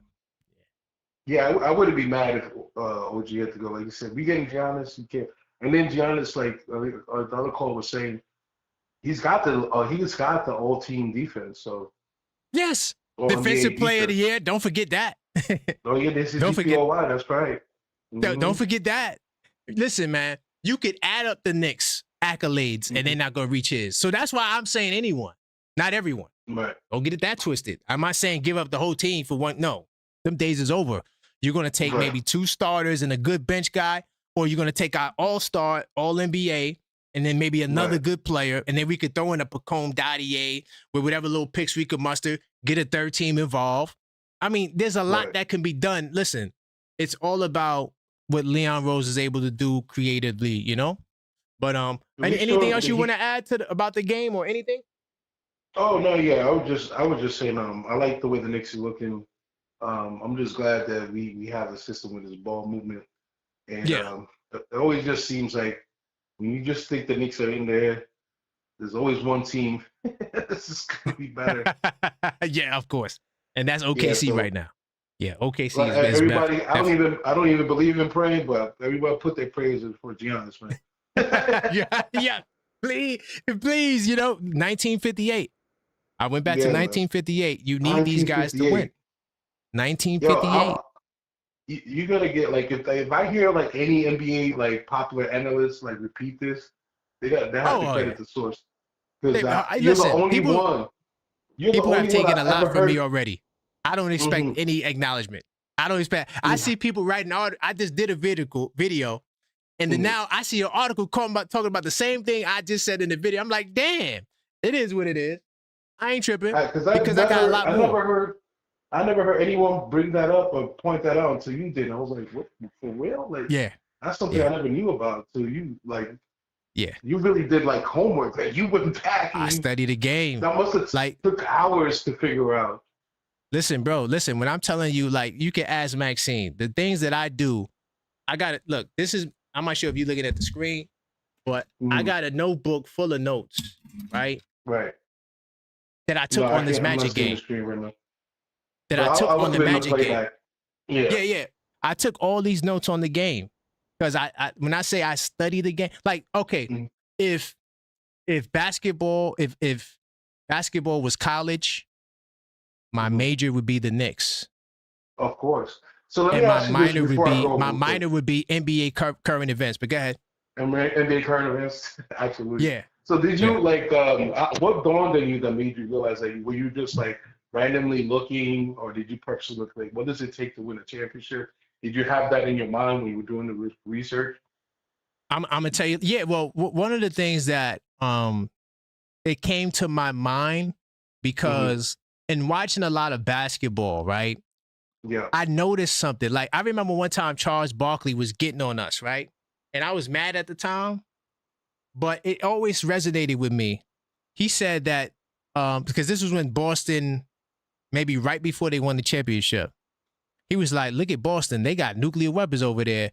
What the Knicks got? They got water guns or something like that, right?" So I'm like, but no, we got a good team. We match up with Boston well because this was one of the years where we actually beat Boston in the season series, right? And then you start to see like Jokic, Giannis, and then now SGA, Tatum. Okay. Then I go back to the 90s, right?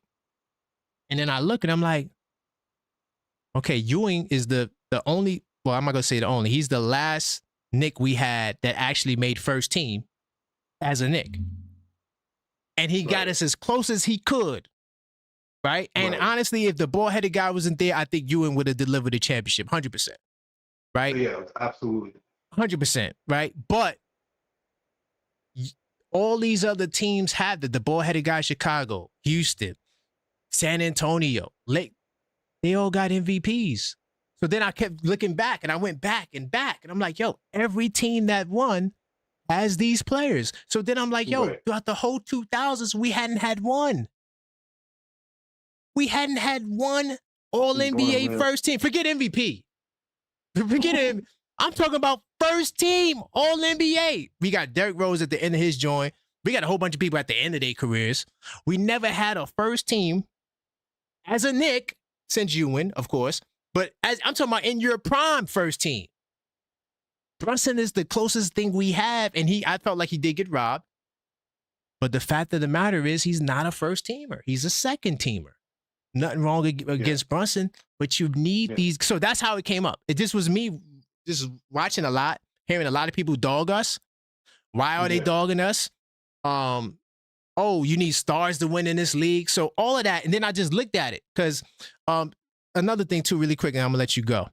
Because I The do point guard, stop. the point guard argument, right? Oh, these guys are too small to be the leader on the championship team. But when you really look at it, guards period they're are like that. scarce. No, but not just that, but guards. I'm talking about. All right, so SGA, you got SGA now. Before SGA was Kobe, Jordan, the Wade. I give Wade the one little year in between there. That's it.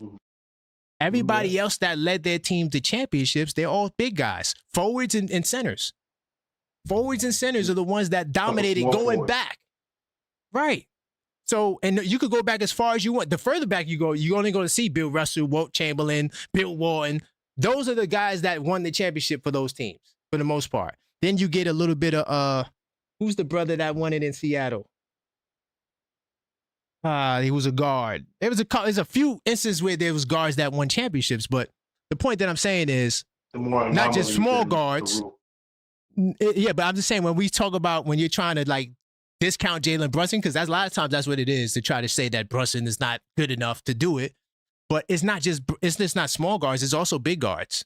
Besides those handful of guys we said, all the other best teams to win it were big guys. But I'll let you go, brother. I appreciate your call, man. Great call. All right, peace, man. Great call, man. Salute, brother. I know you got to go. Great call. And hopefully you call back again, all right? All right. No doubt. You know.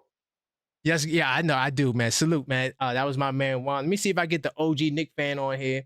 Keep the calls coming, 646. We're supposed to be talking about the Magic game, but once we start talking about Giannis, hey, it wasn't me, y'all. I didn't bring him up. Let me see if I get the OG Knick fan on the line. Yes, hello? Hey, is this the OG Knick fan? OG Knicks fans from Kings County. Hey, I'm straight out of Brooklyn, baby. Let's go. Hold on. I got to get the sound effects. What's going on? Man, you know, we were talking about the Magic game, then we started talking about Giannis. I'm on the show now. You know? Yeah, Giannis. You're talking about Giannis. So we were talking about, but we are supposed to be talking about the Magic game. We kind of went off the rails a little bit. But what's on your mind? I want to talk about the Magic. I really don't want to talk about Giannis, right? Okay. You know why I don't want to talk about Giannis? Because he ain't here. Okay. Why I'm going to talk about stuff that ain't happened yet, right? When it happened, then I'll talk about Giannis, right? But right now, I want to talk about what I've seen from this Magic game.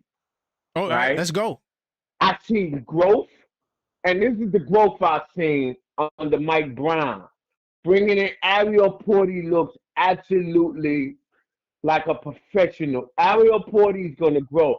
Yabusele is starting to come into his own, his comfortability, right? So we said, and you said this in the beginning, it's going to take time for them to learn each other and grow, right? Yes, 100%. I now see the growth of this team coming together, learning each other and producing, right? Right. And it takes time. It takes strategy, and it takes learning and patience. We got to have patience at Knicks fans. Knicks fans don't have patience. We want it right now. Yes, and that's a problem. And we can't get it right now, right? No, because it's you a can't. process. It's a process, right? It's a process, yep. So I like the growth that I'm seeing out of this team, right? Yabusele's getting comfortable. I love he brought I wanted Porty to play. Yeah. Because our Porty gives us something a little more offensively than Mitchell Robinson. Right? He can hit the little shot in lane. Free throws. And he can hit free throws and other things like that. So I like him, and I want him to become a part of the rotation, but I know it's all about minutes and all of that. But they look good. OG is the key to their defense. Him and Mikal together on the wing is the key to their defense. Yes. Looking like Wingstop. Yes. And let me tell you something. When their defense finally coming around, and I'm going to make this statement right now that people ain't going to like, right? Go But ahead. when the Knicks fully get it together, they're going to be the ones to upset OKC. I said Oh, it okay. Wow. live. Oh, wow. Okay. This team is going to be the one that give OKC another loss in their column. Because once they get it together with Wingstop and I just want to say what they got, right? So with OG and Bridges and Hart, what did I tell you? Yes, I was going to With get there. I was Mike going to Brown ask you about said, that. start the same starting lineup Yeah, you that said Tibbs that. had, right? You said That's it. what I said. Yep. 100%. Because I said Hart can help out bringing up the ball, right? He's a facilitator. He can facilitate, right? Yeah. And I'm watching them now coming into that, and Mike Brown waking up and saying, okay, let me go with Tibbs starting lineup because Right. it's very effective. Look what they did to Very Utah. effective. Very effective. And even today, without Town, they were effective, Mm-hmm. Mm-hmm. right? We beat the Yep. Magic. Now people will question, can we beat the good teams in the league? It's going to take time, but we're going to show y'all what we Yeah. can do when we Well, get it well, together. well, OG Nick fan, we are beating them at home. At Yes. home, we've been kicking their butts. So what it is right now with the good teams for us, what it's looking like, and hopefully this will change, and I think it will, is that on as a combination of the road and the 500 and above that is giving us problems. But at home, I mean, we're 5-1. We're 5-1 against 500 and above teams at home. That's Orlando. That's Chicago when they was there. That's Miami. So we beat them at home. It's just that on the road, that's where the issue is. And I think that we're going to figure that out. And that's the next step. You know, everything takes time to work through. It's going to change. It's going to change. And it's going to start with Toronto on Tuesday. Yes. And you know what? It's going to even go deeper now because we get ready to go. We play Indiana on the road or whatever, right? Yes. Yeah. So, but the reason why it's going to change is because they're getting comfortable with each other, with the new players that they brought aboard. This ain't the same team from last year. No, it's right? not. This is a new group that we put in. And you can see Yapaselli hitting a couple of threes. He's getting comfortable. Blocking shots. Yeah. He's rebounding. He's getting comfortable. Ariel Porty, I'm coming in. Let me produce. Ariel Porty really, really, really impressed me today. Yeah, he looked really good. Really good. He looked comfortable. He had a good you saw that stop he had on Ben Caro? He had a stop on Ben Caro. Yeah, that was Yes. Yeah. He had a couple of stops I was so impressed with. I said, look at this. This is the difference between Tibbs and Mike Brown, right? Tibbs probably, he played the 40 a little bit, but what Tibbs didn't do great, he didn't give his bench a lot of opportunity. He had a certain amount of people he would play, and that was it. Yeah, he had the click. And that was it. But Mike Brown's like, listen, Yabo, Porty, go in there. Let me see what you got with these guys. Kolek, here's some minutes. Yeah, get out there, run the point for me. And I'm gonna tell you about Kolek, that I like. I like his heart, and I like that he don't let the pressure of playing in New York bother him. Oh no, he gets in there and he does it. Because not everybody could play in New York. Yeah, 100%. Not everybody could play here. You know what I mean? Yeah, Kolek is a ball player where, especially in structures, you could tell he comes from a structured background in college. I never really watched him in college and nothing like that. But in watching him play, he looks like somebody that thrives in a good structure. And, you know, Mike Brown's going to provide that good structure. And they called Mike Brown the point guard whisperer. So he does a great job with point guards. So, yeah, Kolek he's just going to flourish in the system. He is. He played. Diawara didn't get to play today, but I just like how he is giving opportunities to the bench, because what do we always say? You get to postseason and you don't play your bench, they're confused. These guys, there you go. Is being prepared in big moments, big games. This was a big win, a huge win tonight, and it's letting Orlando know Even without France and what happened to France, we don't have time. No excuses. France, no No, excuses. no The excuses. fact- Yeah, hell no. And I'm gonna tell you what one of the differences I see with these organizations, right? Is that when it gets time to postseason, we are well balanced and been through the trenches where they really haven't. And that's going to pay dividends with Mm, Detroit, Orlando, mm-hmm. and some of the other Toronto and some of Yep. the other squads that's battling right now in the mix. Mm-hmm. But when it gets to that heated moment, that if you never really been there, the only ones that really been there is the Boston and Milwaukee, right? If they Cleveland. pick it up, Cleveland. and Yeah. Cleveland, where I don't even know Mm-hmm. what happened to them right now. But I can tell you. You want me to tell you what happened to them? Because I watched at least half of their games. uh-huh. One, Cleveland has shown that they're not a team to battle adversity. Hold on, really quickly before I answer that, I got to give a big salute to my man AP. Thank you for the super chat, AP. I just got to respond to this. One thing for sure, Giannis Antetokounmpo and the New York Knicks have a common foe, Tyrese Halliburton. Yes, Okay. that's true. That's Hey, true. that's true. That's Yeah, true. hey, you know what? That could be That's some true. added fuel because I pray it is not going to happen, but it could happen. I pray the Pacers sneak into the playoffs and we just sweep them in the we be the first seed and they the eighth seed. I just want to sweep them bad, just get them out of here. I would love for that to happen, but yeah, but to bring it back to where we are, I gotta give my man AP a salute. He always supports, but yeah, we were talking about the game. No, we was talking Yeah, about in the playoffs. I agree. in the I think playoff, that's what I gives talk us about the postseason. edge. Yeah, Think about it, postseason. Pops. If Boston Postseason. made it in the top six, right, and they Uh-huh. had to play against Orlando or Detroit, you don't think Boston could win that series? Oh yeah. Mhm. Listen. See, this is where I love about the game of basketball, right? And Yeah, Indiana is one of them teams that proved it last year. right. Indiana had a mediocre season, right? Mediocre. Yeah, mediocre. Yep. Mediocre. Mm-hmm. Excuse me, mediocre season, right? But Mm-hmm. what did they do in the postseason, right? They came in and they got victory after victory, right? And even beat Yeah. us in the Eastern Conference Finals, right? Yeah. Yep. So Yep. Yep.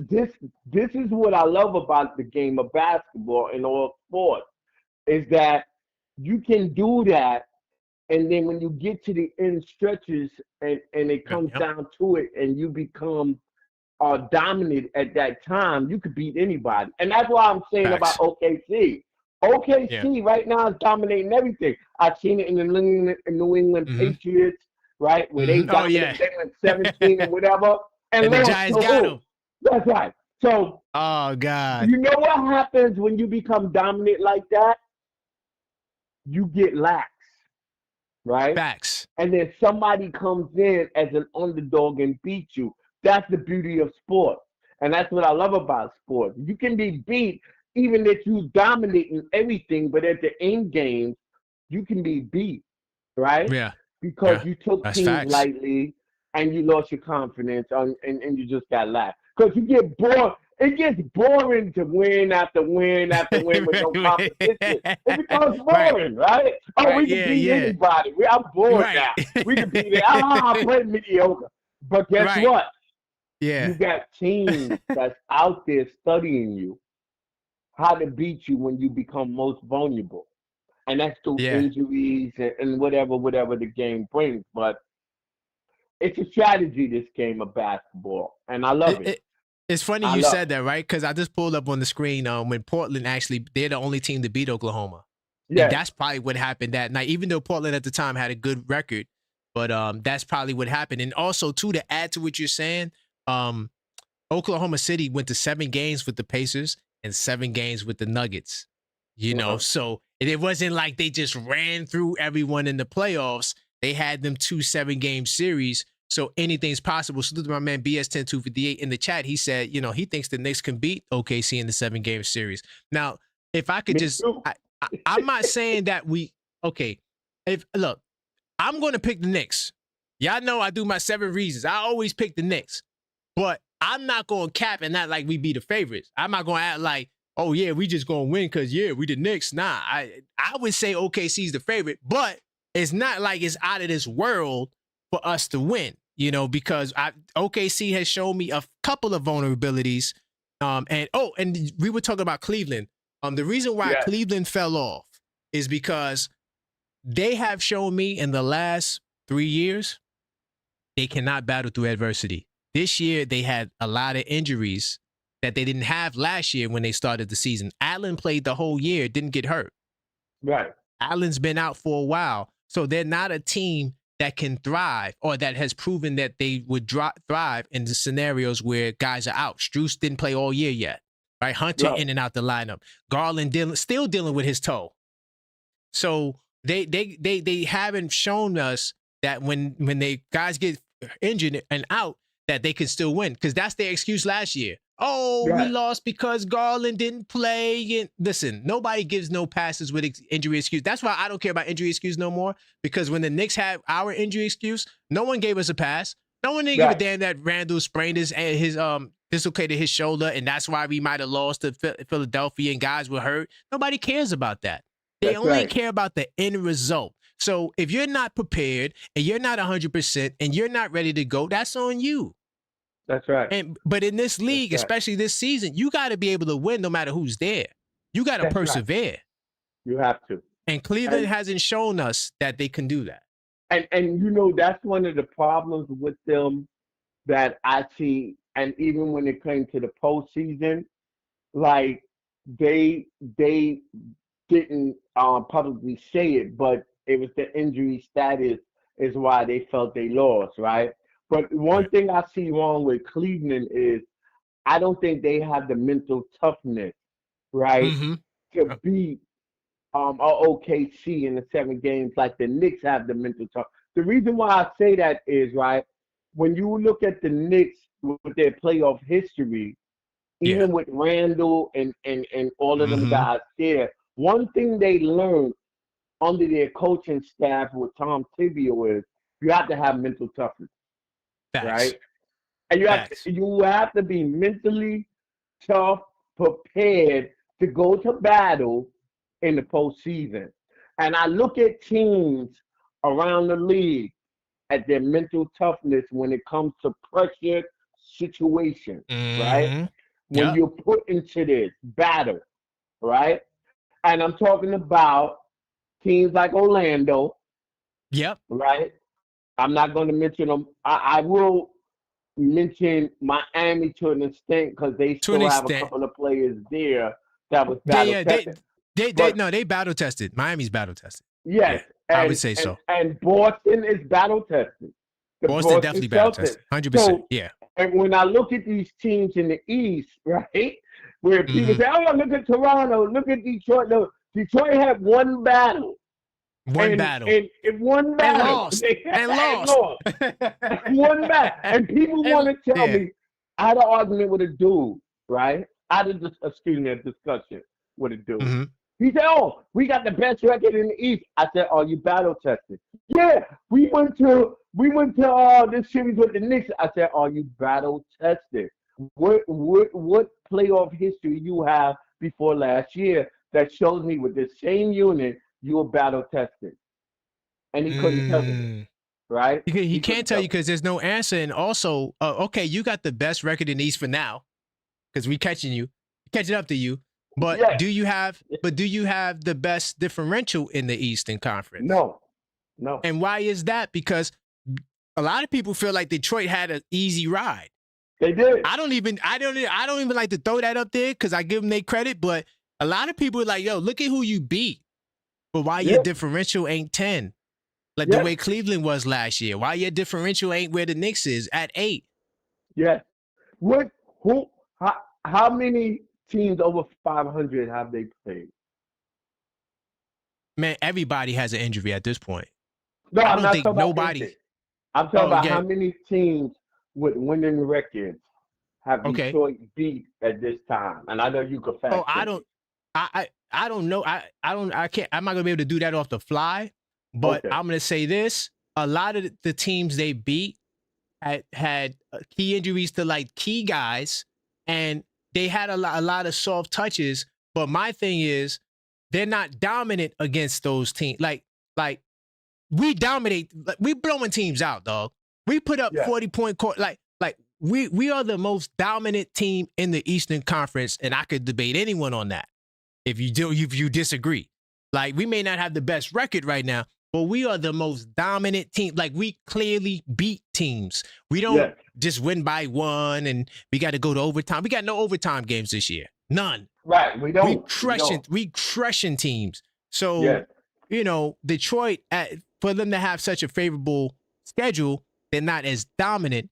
And usually this is how we base. So like OKC right now, they got the best differential in NBA history. They had it last year, 15.6. OKC dominates teams. Yeah. Houston dominates teams. Yeah. Denver dominates teams. Those three teams separate themselves from the rest of the West. And what about San Antonio? San Antonio. They were dominant, but losing Wemby, it's been a little harder road for them. What do you mean? But when Wemby gets, Wemby's been out for a while now. I didn't know Wemby's out. He's been out for a while now. Yeah. And they still been doing good without him. Fox has been carrying the load right now. Fox and the other young boy. What's Wemby's injury? Wemby had, what did Wemby have? Let me see if I can pull it up. He had something. He had a leg or something. I don't remember what it was. I just know he's been out for a minute. Man, over them 7'4s and all that. Hey, and he's young. And you start and he's young now. See, that's the history of the NBA. You over the 7'4, you start getting them leg injuries and all that. Mm-hmm. It slowly ends your career. I wish him the best and everything, but I don't want to draft somebody 7'4. I'm gonna be honest with you. Yeah, it's a risk. It's a huge risk. It's a big risk. Huge risk. Yeah. Yep. So Wemby had the calf injury. That's what kept him out. Calf, okay. So he working his way back. No, not knee, but calf. Thank God, because calf you could recover. Calf you rest that, you be all right. Yeah. Yeah, as long as you don't, continue going, because that's when it could turn to the Achilles. But as long as you get it fixed, you'll be fine. So he's estimated to be back by the 10th. So he's close. When do we see San Antonio? I could tell you. I'm looking to my 82 nights journal. You know what I'm saying? Yeah. Go to my 82 nights journal. I gotta get mine too. Yeah. Definitely everybody go get yours. I gotta get mine. So our first game against San Antonio is Wednesday the 31st, New Year's Eve. Are you serious? In New York or away? We're gonna be at San Antonio. I love that. The 31st. I love that. You know why I say that? That's New Year's Eve. We're going to bring the New Year's in right. We're going to bring the New Year's. Yeah. And I want Wemby to be there.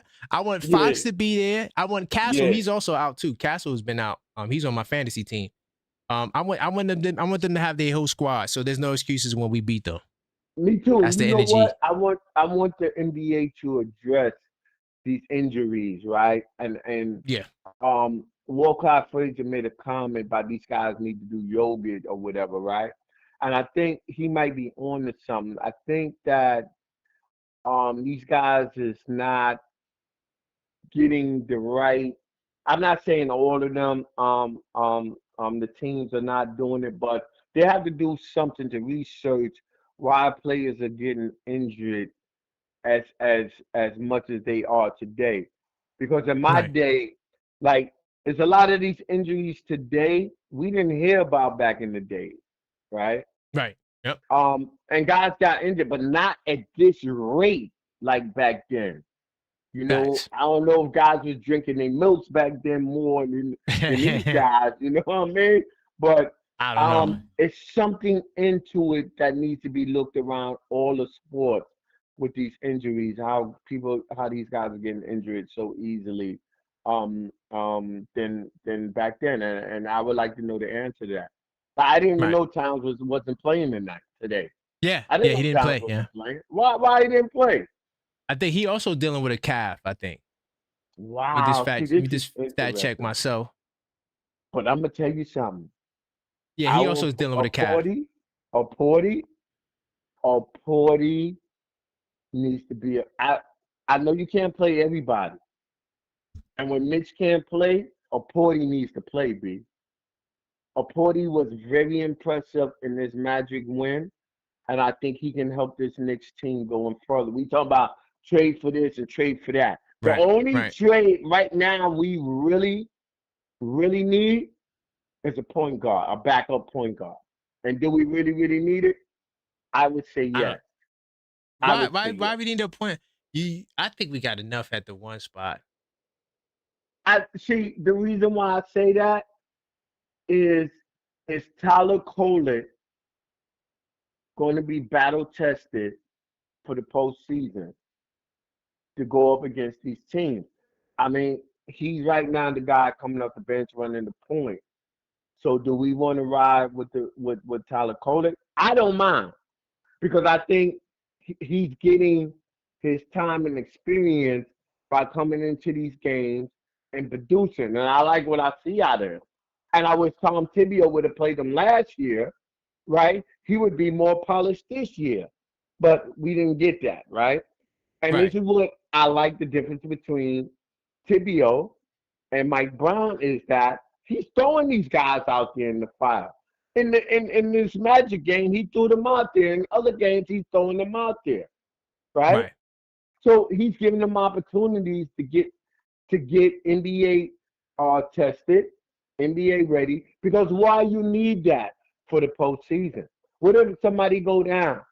You can't do like Tiz did last year. Feeling right, come on against the Indiana series. I ain't play all year, and he threw him in the fire. Sherry, come on, get up now. Come on, So that's so not how so you I got do a it. question. So who would you sacrifice? Because one thing I don't like is when we do a 3-point guard lineup. I hate it. When you push out and I say point guard, not to say that they all play point guard, they the point guard size. Clarkson 6'3", Deuce 6'2", and Kolek 6'1". He plays them all together. So now you want me to get another guy. So I mean, are you willing to trade one of those guys for a point Yes, guard? yes, I Okay, all would. right. But Okay. see what you said with them three. If I play them three, I'm playing Abaselli. I'm playing Yobaselli and Yeah. maybe Carl Anthony Towns or Mitch.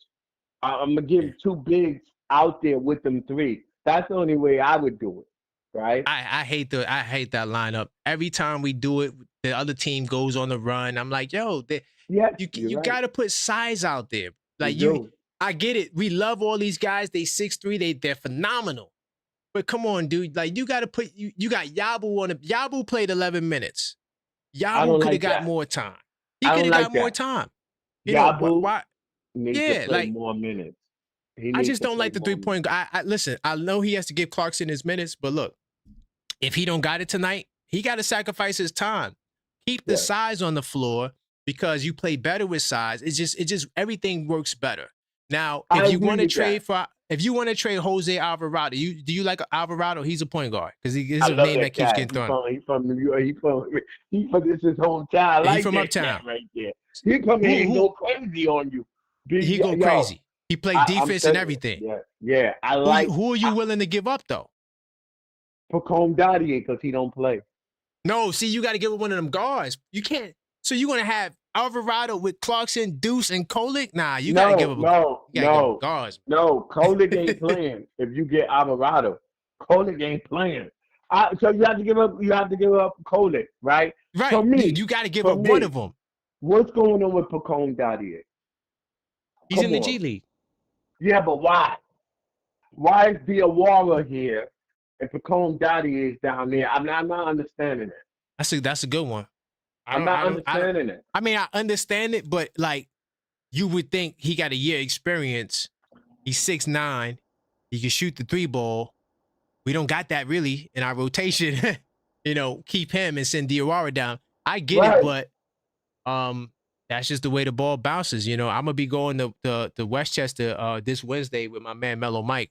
We're gonna be in the building, so maybe I'll get an answer for you to see what Pacome Dottie is doing down there. But I think that if we were to do a trade, I feel like it should be a power forward.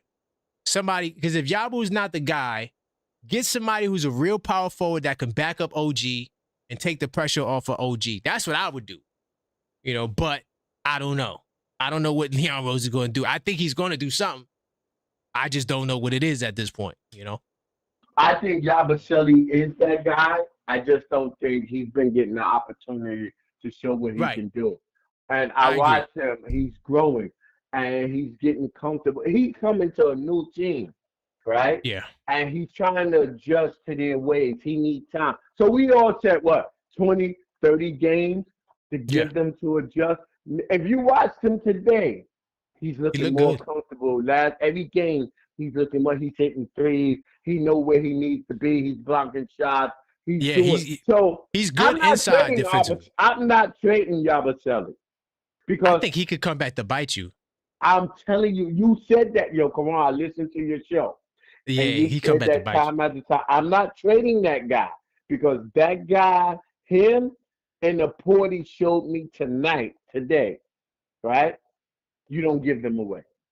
Imagine you trade him and Boston gets a hold of him.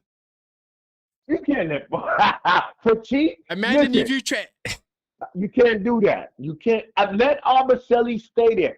Okay, so what we talking about is getting a backup point guard. Is the only thing we need, right?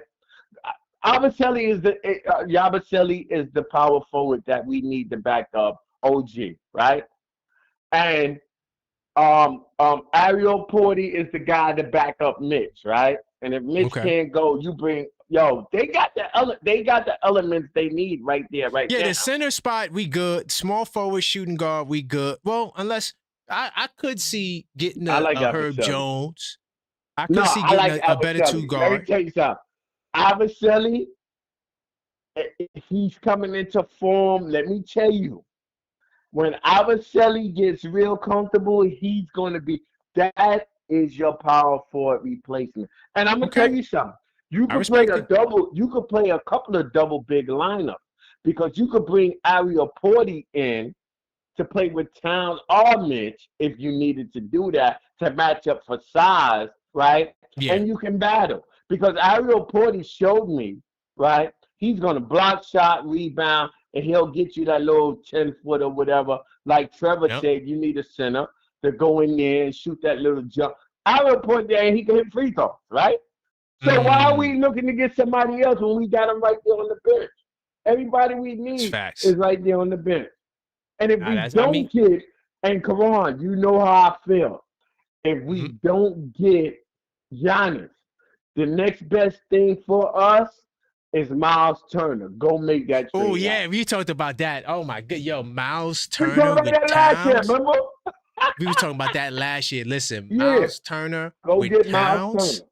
Yeah. Go get that. Yo, it would be so incredible. Like it if they were to do that, if Leon Rose pulled that off and we couldn't get Giannis, that might be the one thing to get us over the top because see what Turner's going to bring is what Mitchell Robinson does, Yes. but he Yes. can shoot. He can shoot. He can spread the floor. You said He it could the really other day. score. Yeah, you said it on your Like show the other day. you know, My I'm Turner not can saying he's spread as the good floor. on the offensive glasses. I'm not saying he's as good as offensive glass, but I think on the defensive glass, I probably think he's better than Mitch.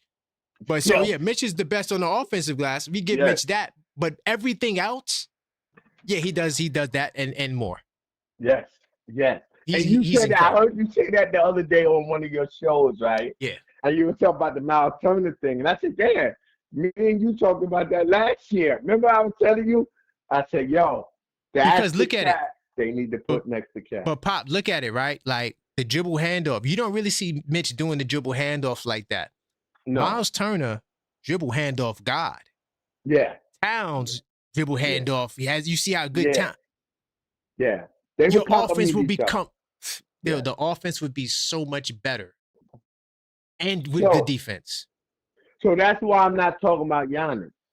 Okay. Because Milwaukee right now, the GM of Milwaukee will be fired if he traded Giannis to the New York Knicks for a minimum package that he couldn't sell to the fans in Milwaukee. Believe me, he's going to get Yeah, chewed but out Pop, the building. but you've got to understand something. This is not Nico Harrison.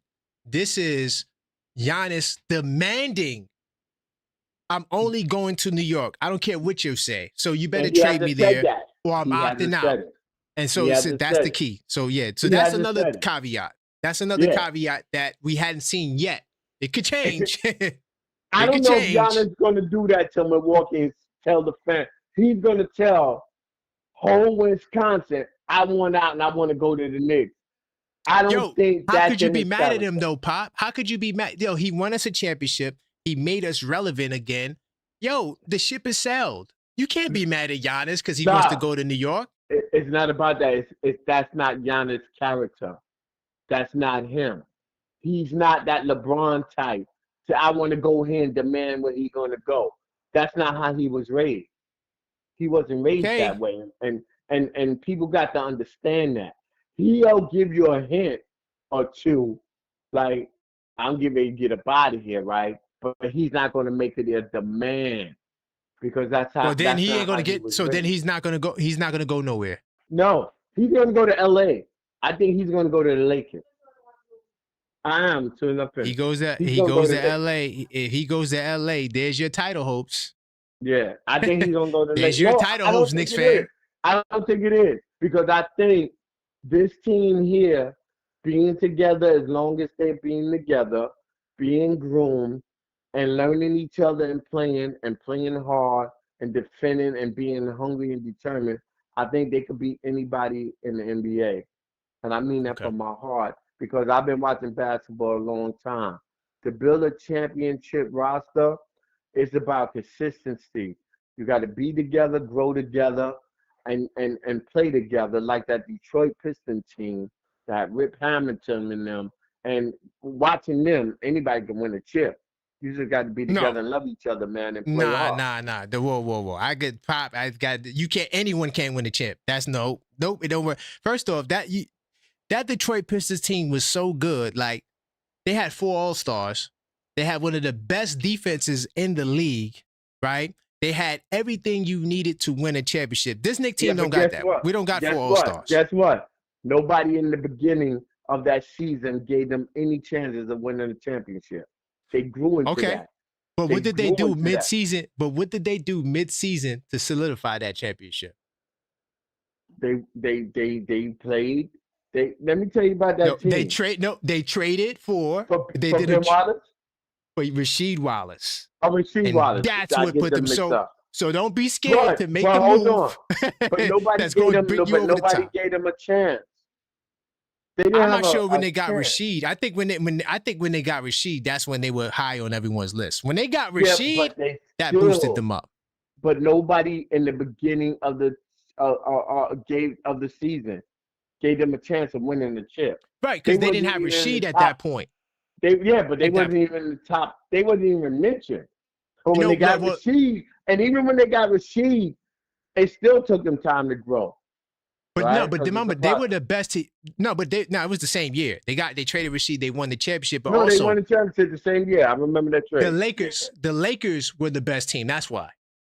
And Because that's it was what I'm saying. Shaq, They Kobe, beat, yeah. Malone, and But yeah. no, So that's the they reason had why. Peyton, Gary Yeah. Payton, all of them. Kyrie Yeah, Payton, all of them. And then yeah. Fox was off the bench. Yeah. So I remember that's that. why. Right. So But that's nobody gave why him even the chance against the Lakers. Nobody gave that's him a right. chance. Exactly. So but here's the point. The point is we got to make that move. But I'm gonna let you get your final. Oh, here's the final thought. Is this the best Knicks team you've seen since the 1970s?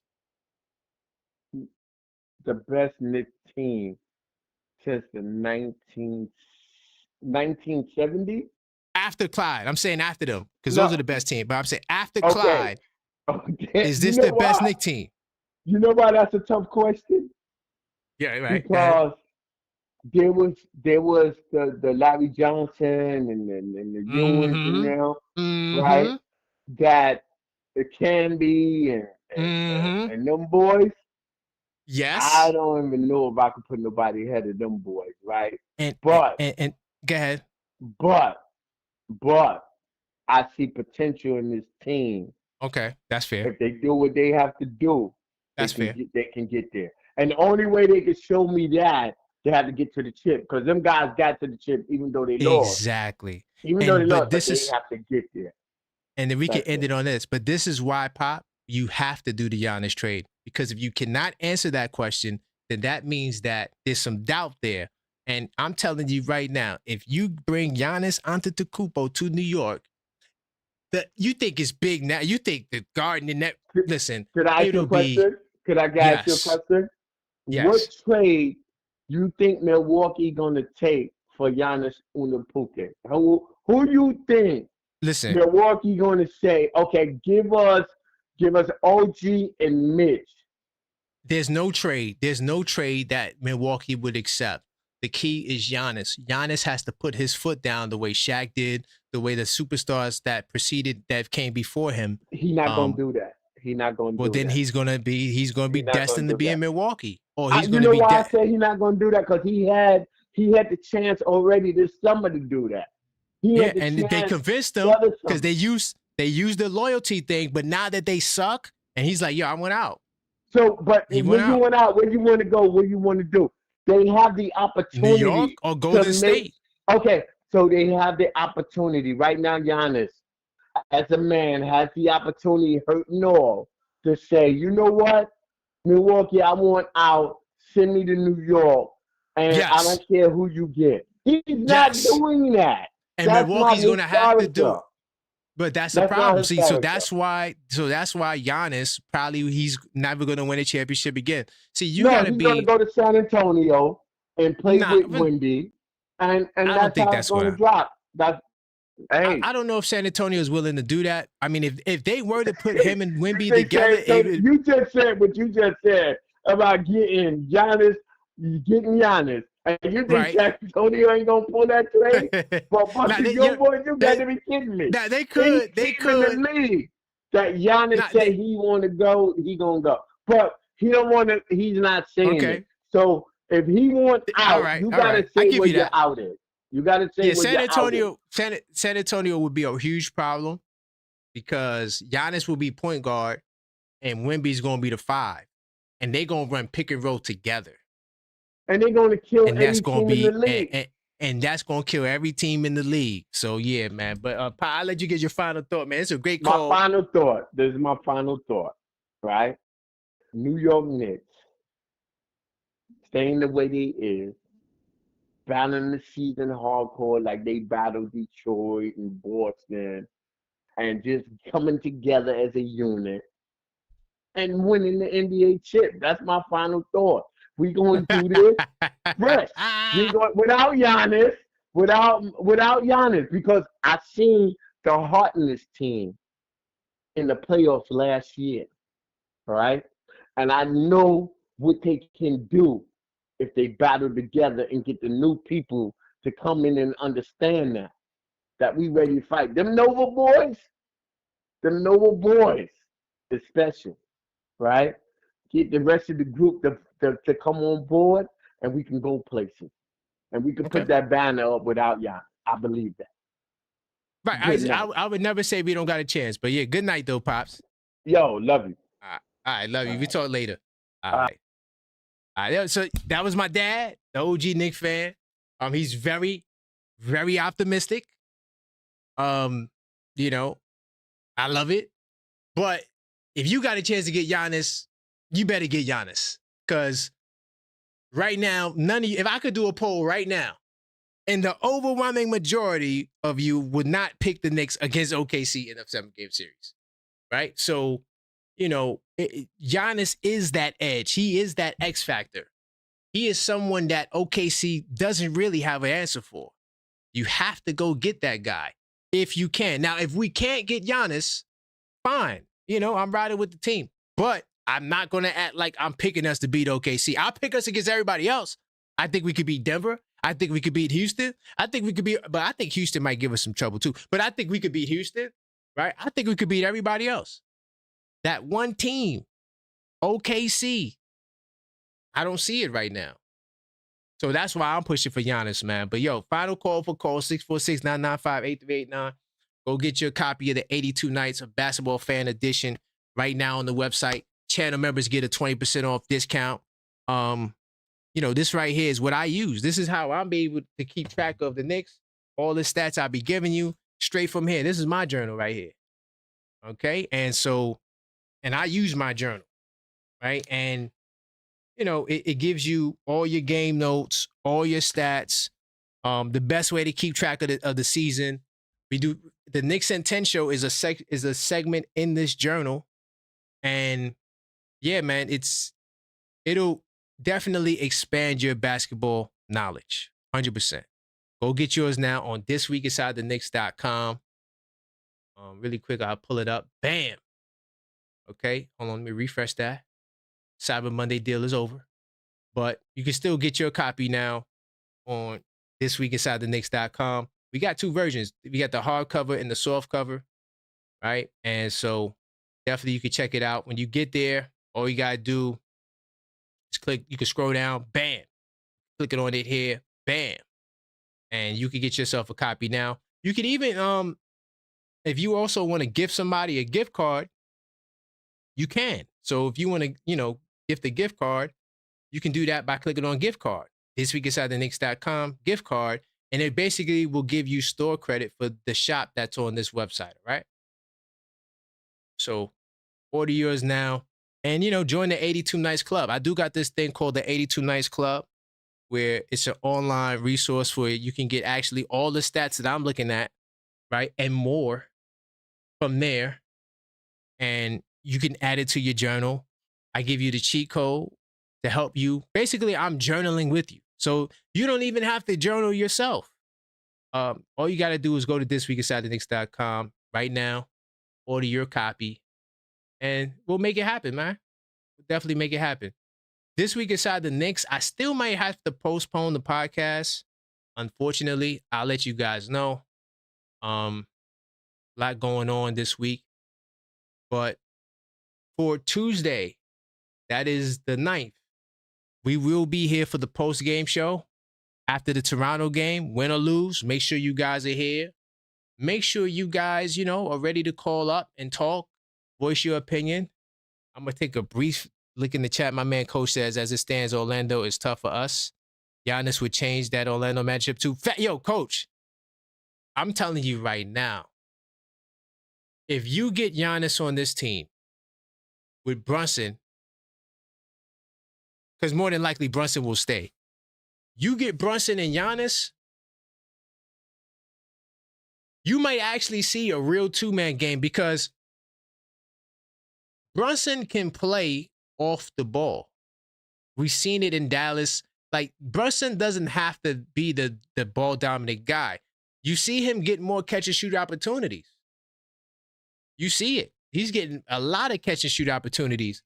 And we don't even got another ball-dominant guy like that. So him and Giannis, I think it will be work wonders, and Giannis is a really good playmaker as well.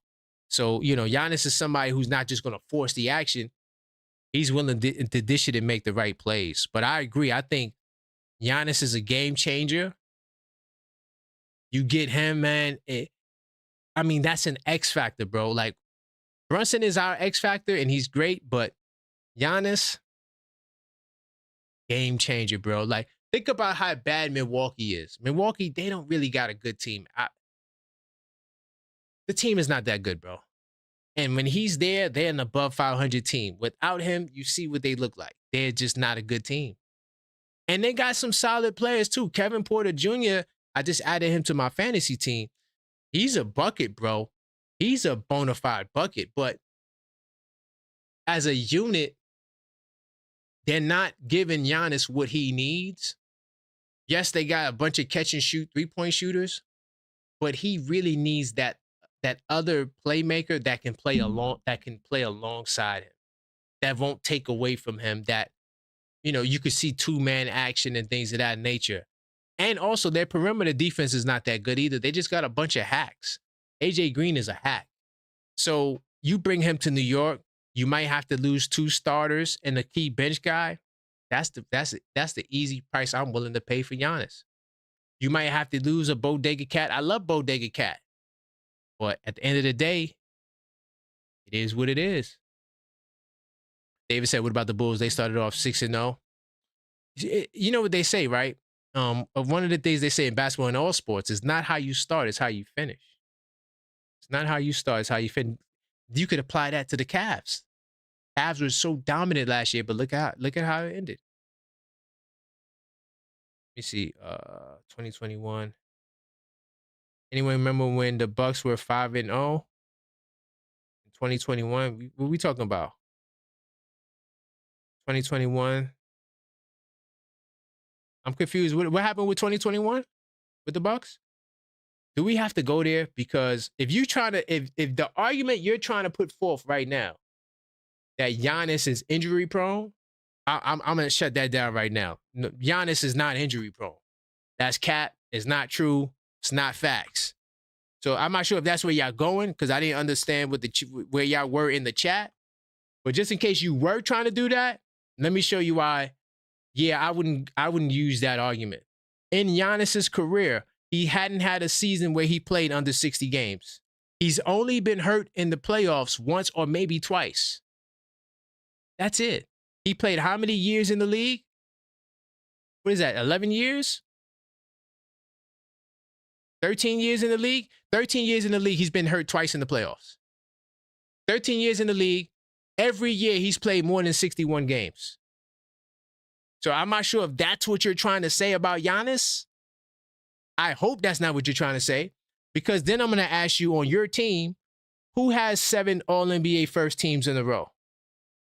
Who has 7 straight top 5 MVP voting every year in a row?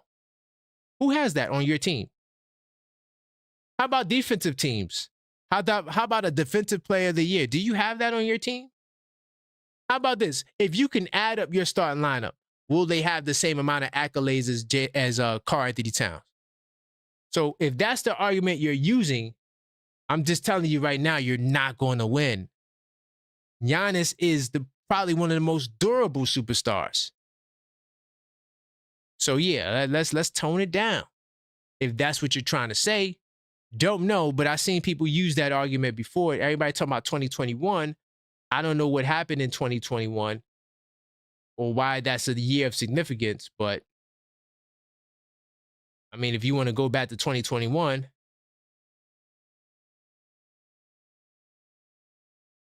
(46-26), Coach Mike Budenholzer, they won the finals. Okay, so you're saying they won the finals. Okay, all right.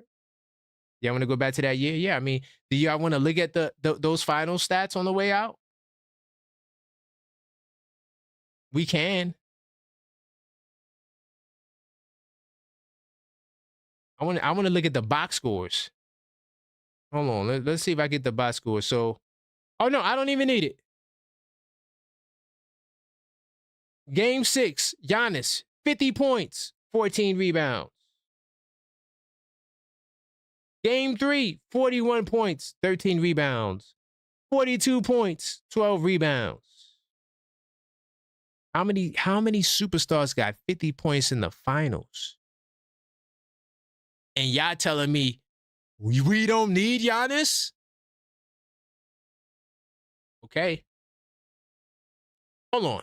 What was Giannis averaging this year alone? Hold on. What was Giannis averaging this year alone? 28, 10, and 6.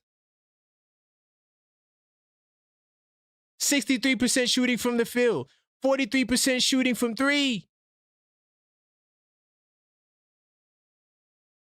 Okay.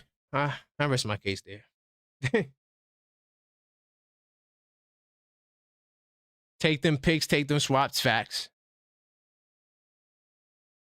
Oh, Jeremy says the best response to anyone saying Giannis is injury prone. Yeah.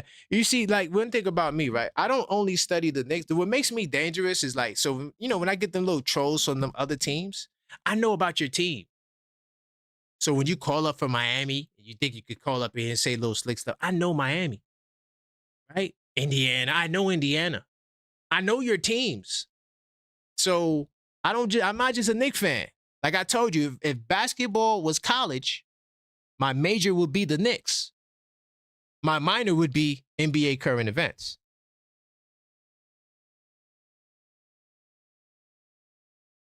AP says, I'm forgetting what's proven. Facts. Salute to my man, Jose, channel member in the building. Nice win. Is Deuce injury significant? Right now, he's getting checked out for the ankle sprain. They're saying it's an ankle sprain on Deuce, by the way. This was like the most non-post-game post-game show there was because we started talking about other topics. It's cool because this was a spontaneous show. I was letting y'all rock. I'm feeling good on a Sunday. Maxine already gave me the signal to shut it down. So we gonna shut it down. Let me just make sure I ain't miss no calls, because for some reason I don't see the calls no more when they pop up. I think I'm good on the calls. Yeah, I think I'm good on the calls. I got everybody's call. Miles B. Bride is another one who misses a lot of time. He does miss some time. And it's unfortunate too, because when Deuce gets hurt, it's like right before he goes on the run. Like, he always get hurt at the wrong time, you know? Like, always gets hurt at the wrong time. That's the problem for Deuce to me, is, yo, like, he'll have a nice stretch and then boom, out of nowhere, something will pop up. So, what the hell am I looking at right now? Deuce McBride, last 5 games per game. Wait, Deuce came in. Hold on. Deuce has only been in the league 4 years? That's wild. I forgot how young Deuce is, yo. Now, to be fair about Deuce, I mean, I can't say he's injury prone. He only had one season under 60 games. I do think he gets hurt at the wrong times, though. Like, he always gets hurt while he's in the midst of doing something great. But I wouldn't say he's injury prone. I forgot. For some reason, I'm thinking Deuce was in the league like 6 years. I forgot he was only in the league 4 years. Man, he gonna get a bad. I'm telling y'all right now, y'all better hold on to Deuce and cherish him now, because that brother gonna get paid. You see this right here, this last year, little what's this, 3.9 million? He about to get the bag. Let me see. He says, oh, Deuce is another G League product of Westchester. Facts. Yo, and Deuce was killing Westchester. Killing Westchester. What? He was killing Westchester to the point where it was like, nah, we have to bring him up. I don't think I ever seen no one from the Knicks side kill Westchester so badly that they instantly had to bring you up. Jose said Josh Hart has been a major key for our wins. Facts. That's why he was my Knick of the week last week. And last year's starting lineup is the best lineup for Mike Brown's system. 100%. 100%. Josh Hart, yo, the guy is so valuable because he does everything, and he does it right when your team needs it. So no, he doesn't hit every three. No, he's not the best shooter, but he can hit the three. Josh Hart might hit that clutch three to give you a win. He's definitely going to get the key rebound. Like he just brings so much to your team that, yeah, it's hard to argue him to come off the bench. To all you off the bench Josh Hart people. So to wrap up this game and get up out of here, I'm going to say the thing I loved about this game the most was the Knicks dealing with the physicality. The Magic had been playing more perimeter shooting and less driving to the basket. I mean, it's not just this game. It was the game against Miami I saw, and I also saw another game. You know, I watch a lot of basketball, so sometimes I'll be forgetting the games. But the thing that matters the most is how they're playing in the patterns that I noticed. Like, so, you know, Franz Wagner, because of his nose, you see he wears the mask. He's been playing more outside. He hasn't been going downhill as much. But he hitting that 3-ball, though. He's been hitting, I don't know the stats on that, but since we last saw Orlando, yeah, Wagner been lighting him up. But he's more timid in terms of driving. So I was impressed the fact that Orlando became, you know, the Boston Celtics, trying to get threes up. At one point, they were shooting 40% in the game. And then, you know, the Knicks, you know, was tighten up their inside defense with Mitchell Robinson, Ariel. You know, all those guys were keeping guys on the outside, blocking shots, and just keeping them out, contesting shots, protecting the rim. And so so Orlando, when it came down to half court, and I put this in the Discord server, I said literally their offense fell apart. You know, so I'm gonna do a short on this, but that's all, man. I mean, I appreciate everybody for rocking with me. On the way out, you know what I'm gonna do? On the way out, I always do this, so I'm gonna do it now. This seems to be the intro ritual. I'm gonna talk about joining the channel. I think you guys, I appreciate you guys who support the channel. Subscribing, liking, all that matters. Always hyping the video. That's another thing too. Hype the video. I appreciate all those things. But if you are a subscriber, you should consider joining the channel. Listen, the members here tell you, they get a lot for their membership when you compare it to the, across the gamut of what other people are doing. And salute to everybody. Everybody has their own way of doing things. But when you become a member on this channel, you get access to a whole lot of exclusive content and more. The one thing that I do or have that I offer is the Knicks Tape Madness Discord server. Salute to everybody that's in the Discord server. My man Michael, Mellow Mike. Oh my God, salute to Still Knicks fans in the building. Oh my, I didn't even see Still Knicks fans in the building. I got to give a big time salute to Still Knicks fan. Ron, we have to link up. I have your journal, good sir. One of these journals up here is yours. Okay. So we have to link up so you can get your 82 nights. Basketball fans, companion, right? Definitely salute to you, Ron, for being in the building. Great to see you. Great to see you, man. I didn't even realize you were here, man. Salute. Always got to salute Still Knicks fans. That's family, man. Got to do another Monday night show as well. He says, I don't think we getting Giannis, my people. I just don't see it, but never say never. Hey, you know what? Still Knicks fans, we never get players of that caliber. So, I mean, the odds are on your side. I am the outlier. I'm saying, to not be like that Knicks team in '96 that said, we don't need to get Shaq. We're gonna build with what we have here, and we see how that turned out. Right? That's how the Knicks do it. We don't want those guys. When we started getting those guys, towards the end of their careers. Yeah, let's go get the washed up Tracy McGrady. Yeah, let's go get Amari Stoudemire after he already had the knee issues and the doctor told him in Phoenix that knee won't hold up past 3 years. And guess what? That knee did not hold up past 3 years. And guess what? Amari Stoudemire never became All-NBA first team. So you're right. We probably won't get him because we never get players of that caliber. But guess what? Because we don't get players of that caliber, we don't win. And you need those players to win. If you look at the NBA champion, hold on, before I, do my members salute, right?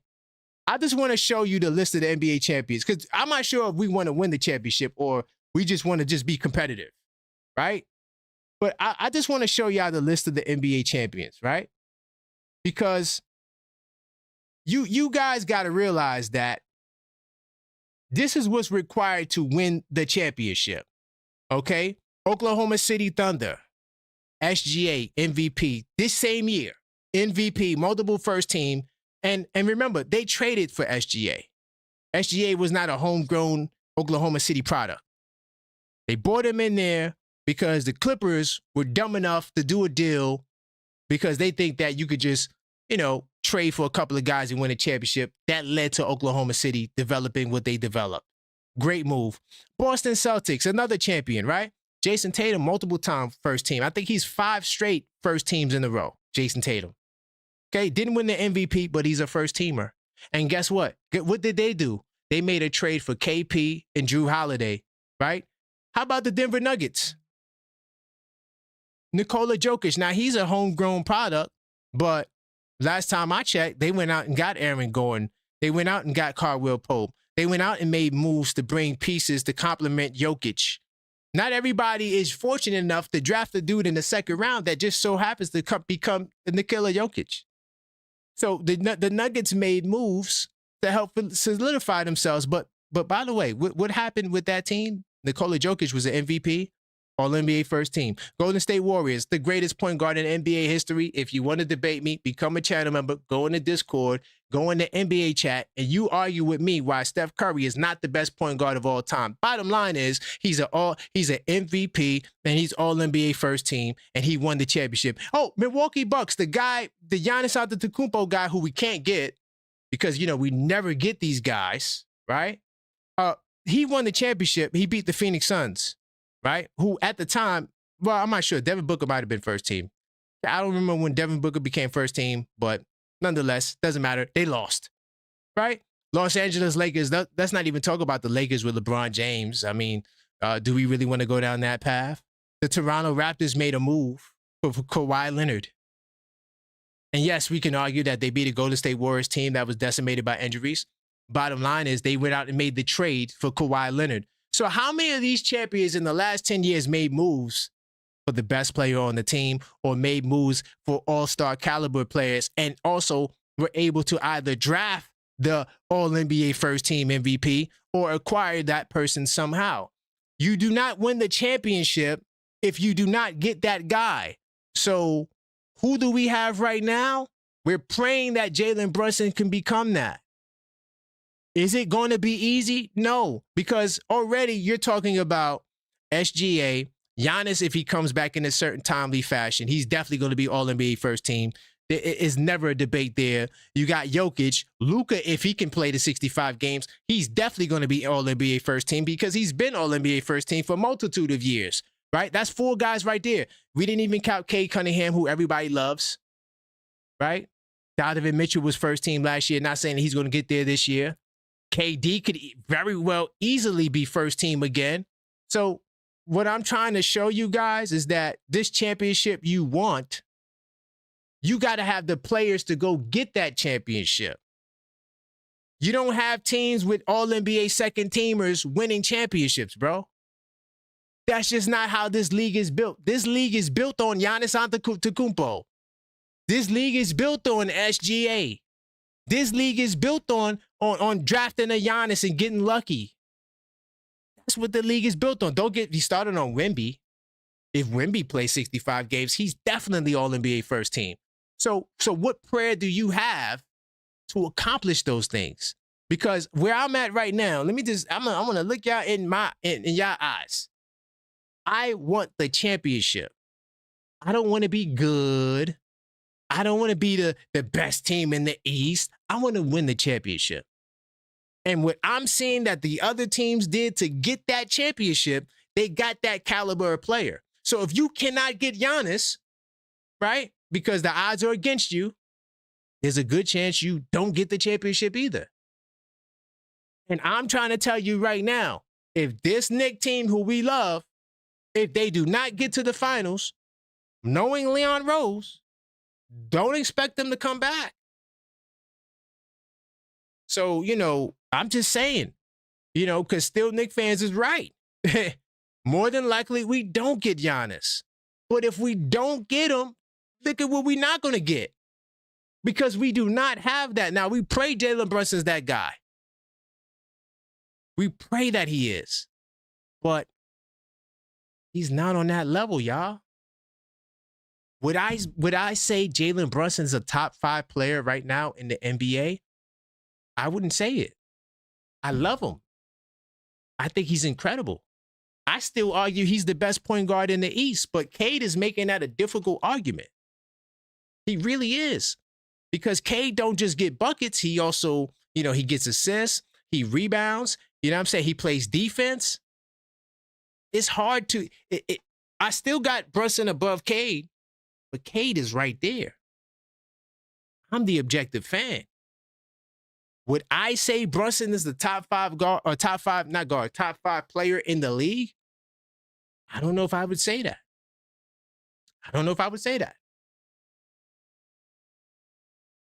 Top 5 in the East, yeah. I give Brunson top 5, but top 5 in the league? I don't know if I would say it. Because off the rip, I'm telling you right now, SGA, his former teammate Luka, Jokic, Giannis, those 4 right now, I'm taking over Brunson right now. Sorry. Then you got a guy like Ant-Man. Where does he fall into the play? Cade Cunningham, where does he fall into the play? Donovan Mitchell, where does he fall into the play? So if I'm making a move, me personally, I'm trying to get that first teamer. Because the Lakers are going to show you how to win the championship. They already got the one first teamer. Wait till you see what the Lakers do next. It's going to upset you. I'm just letting you know that right now. The Lakers are not done. And don't think for a second if Giannis said, I want to go to LA, that they wouldn't trade the entire team. They would trade you every single body besides Luka. And we'll build a team next year. No worries. We'll build a team next year. Go get that guy, Giannis. Oh, I don't want to trade this guy for that. You don't got nothing in the same stratosphere as Giannis. So y'all need to get the deal done. I don't want no excuse. Now, if Giannis decides he don't want to come to New York, that's different. But if he says, I want to come to New York, and then you're telling me, well, I don't want to trade for Giannis because I don't want to give up OG Anunoby. I don't want to give up Mikal Bridges. I don't want to give up Deuce McBride. I don't want to give up Towns. You got to be out of your goddamn mind. Because I'm telling you right now, 20 years from now, ain't nobody going to be thinking about an OG Anunoby or Deuce McBride if they don't win the championship. Now, if they win the championship, you're always going to be immortalized. But if you ain't winning no damn championship, you're not going to be remembered. Giannis' name is already etched in stone. If you have the opportunity to get that guy, you got to get that guy. If you have the opportunity to get that guy, you have to. Like, it's no, you can't tell me I don't want to trade him because I want to keep a whole bunch of guys that more than likely won't win the championship anyway. None of you guys are picking us against OKC. Listen, you could talk that talk all day, but you know in your heart, mind, body, and soul, in a series against the Oklahoma City Thunder, there's only one guy I believe. There's only one guy I believe, and that's my man, Knicks will be champs, 25-20. He's the only guy I believe that really believes the Knicks will beat OKC right now in a 7-game series. The rest of y'all, I don't believe it. I don't think y'all feel that way. 100%. Salute to my man AP. He said we right. My man Still Knicks fan said, what if we play out the season and pivot, trade for Devin Booker and trade for a wing defender? Yo, you know what? I'm not mad at Devin Booker because he is an All-NBA first teamer. He's nice. I wouldn't be mad at that. You know, I'm like, listen, if we don't get, all right. I'm not saying we can't win without Giannis, right? I mean, I am saying that, but I'm not saying that. I'm saying it for a reason, but I think we have a really good team. Honestly, like realistically, y'all, I think we can go to the finals. And I really do mean that. Barring no crazy trade happens, like Giannis goes to Miami or Giannis goes to Cleveland or something crazy like that. If nothing like that happens, I think that we're guaranteed to go to the finals. The only team I don't think we can beat is Oklahoma. I'm gonna keep it real. Will I pick us? Yes. Will I do a 7 keys to victory as to why we'll win? Facts. But that team just gives me San Antonio vibes all over again.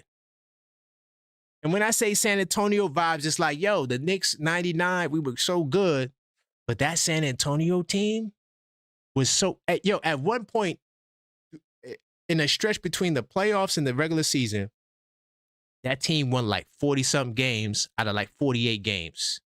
Like, that's how dominant that team was.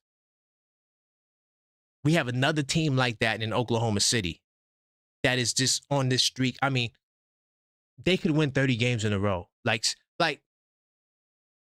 it's crazy how dominant they are. And the numbers show it. So we have to do something drastic to get past those guys. But we have to get to the finals first because we still hadn't done that yet.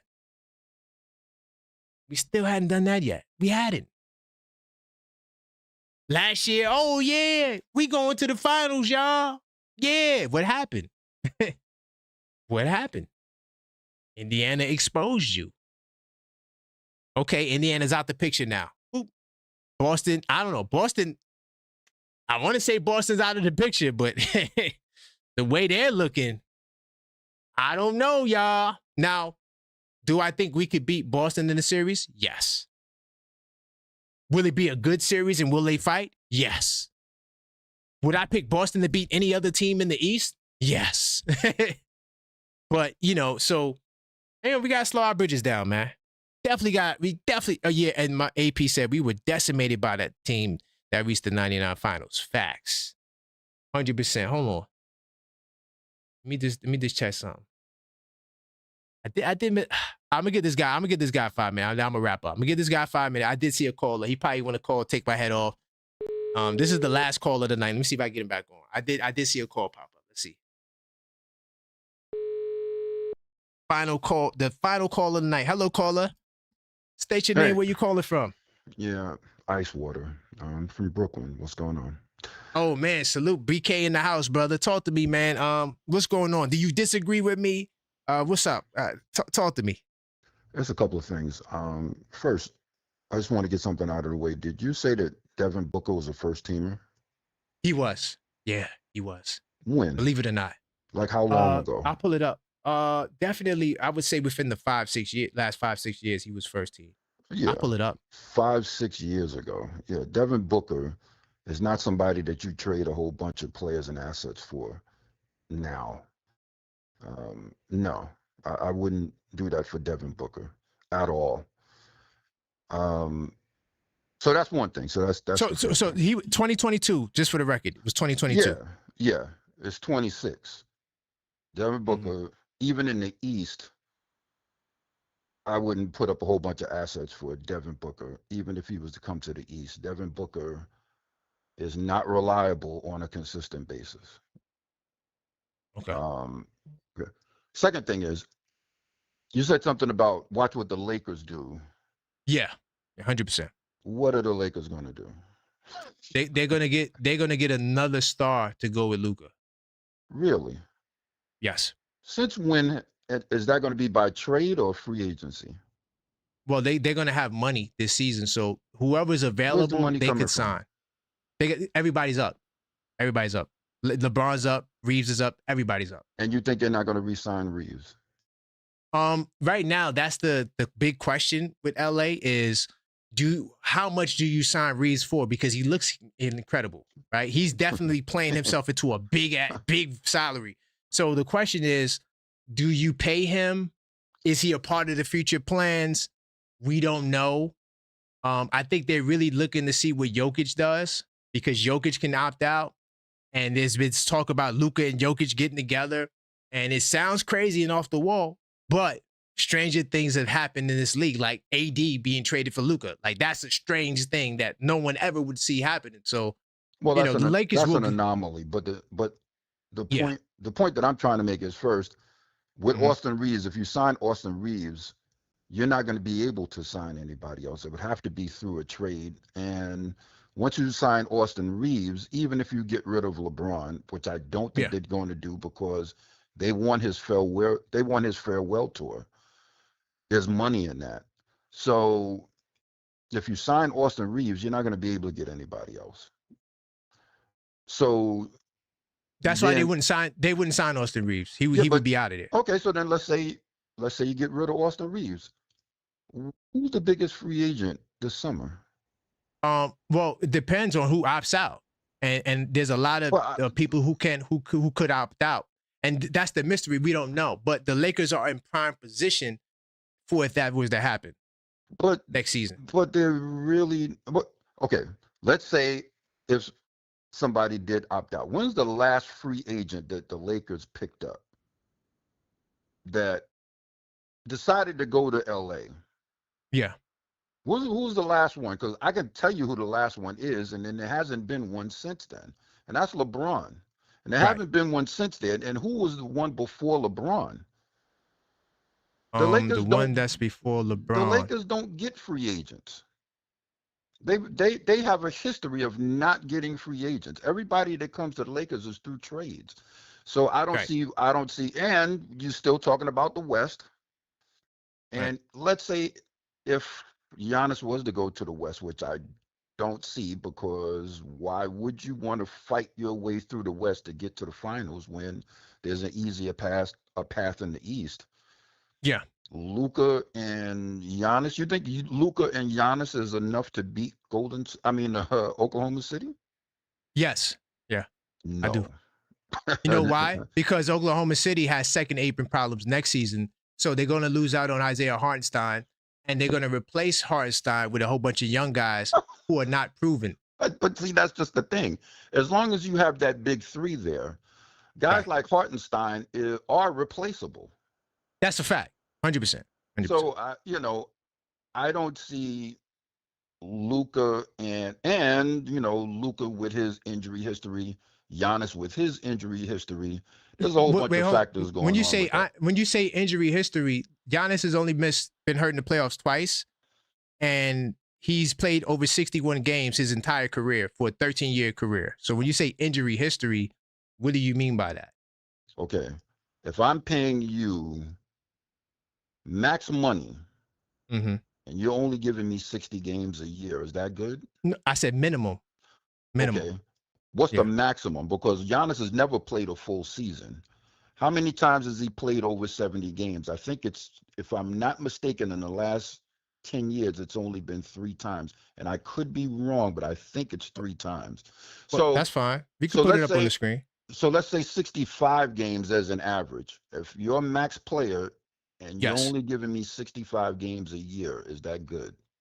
So I'm on Giannis's thing. So he started out 77 games, 81 games, 80 games, 80 games, 75 games, 72 games. Then it was 63, 61, 67, 63, 73, 67, 17. So half of his season he's played more than. That's what I said. So 65 as an average. So if you like 65, no, I would say it's more than 65. But let's say it is 65. Go ahead. No, I'm just saying 65 is an average. If I'm paying you max money and all you're giving me is 65 games, and I think the last 2 out of the last 4 years he's been hurt in the playoffs. So there is that chance of that too. And we don't even have to talk about Luka because, you know. So I'm just saying I don't see where the Lakers are going to be making this big push where they're going to be threatening to get to the finals and they're going to be able to beat Oklahoma City, whoever they get.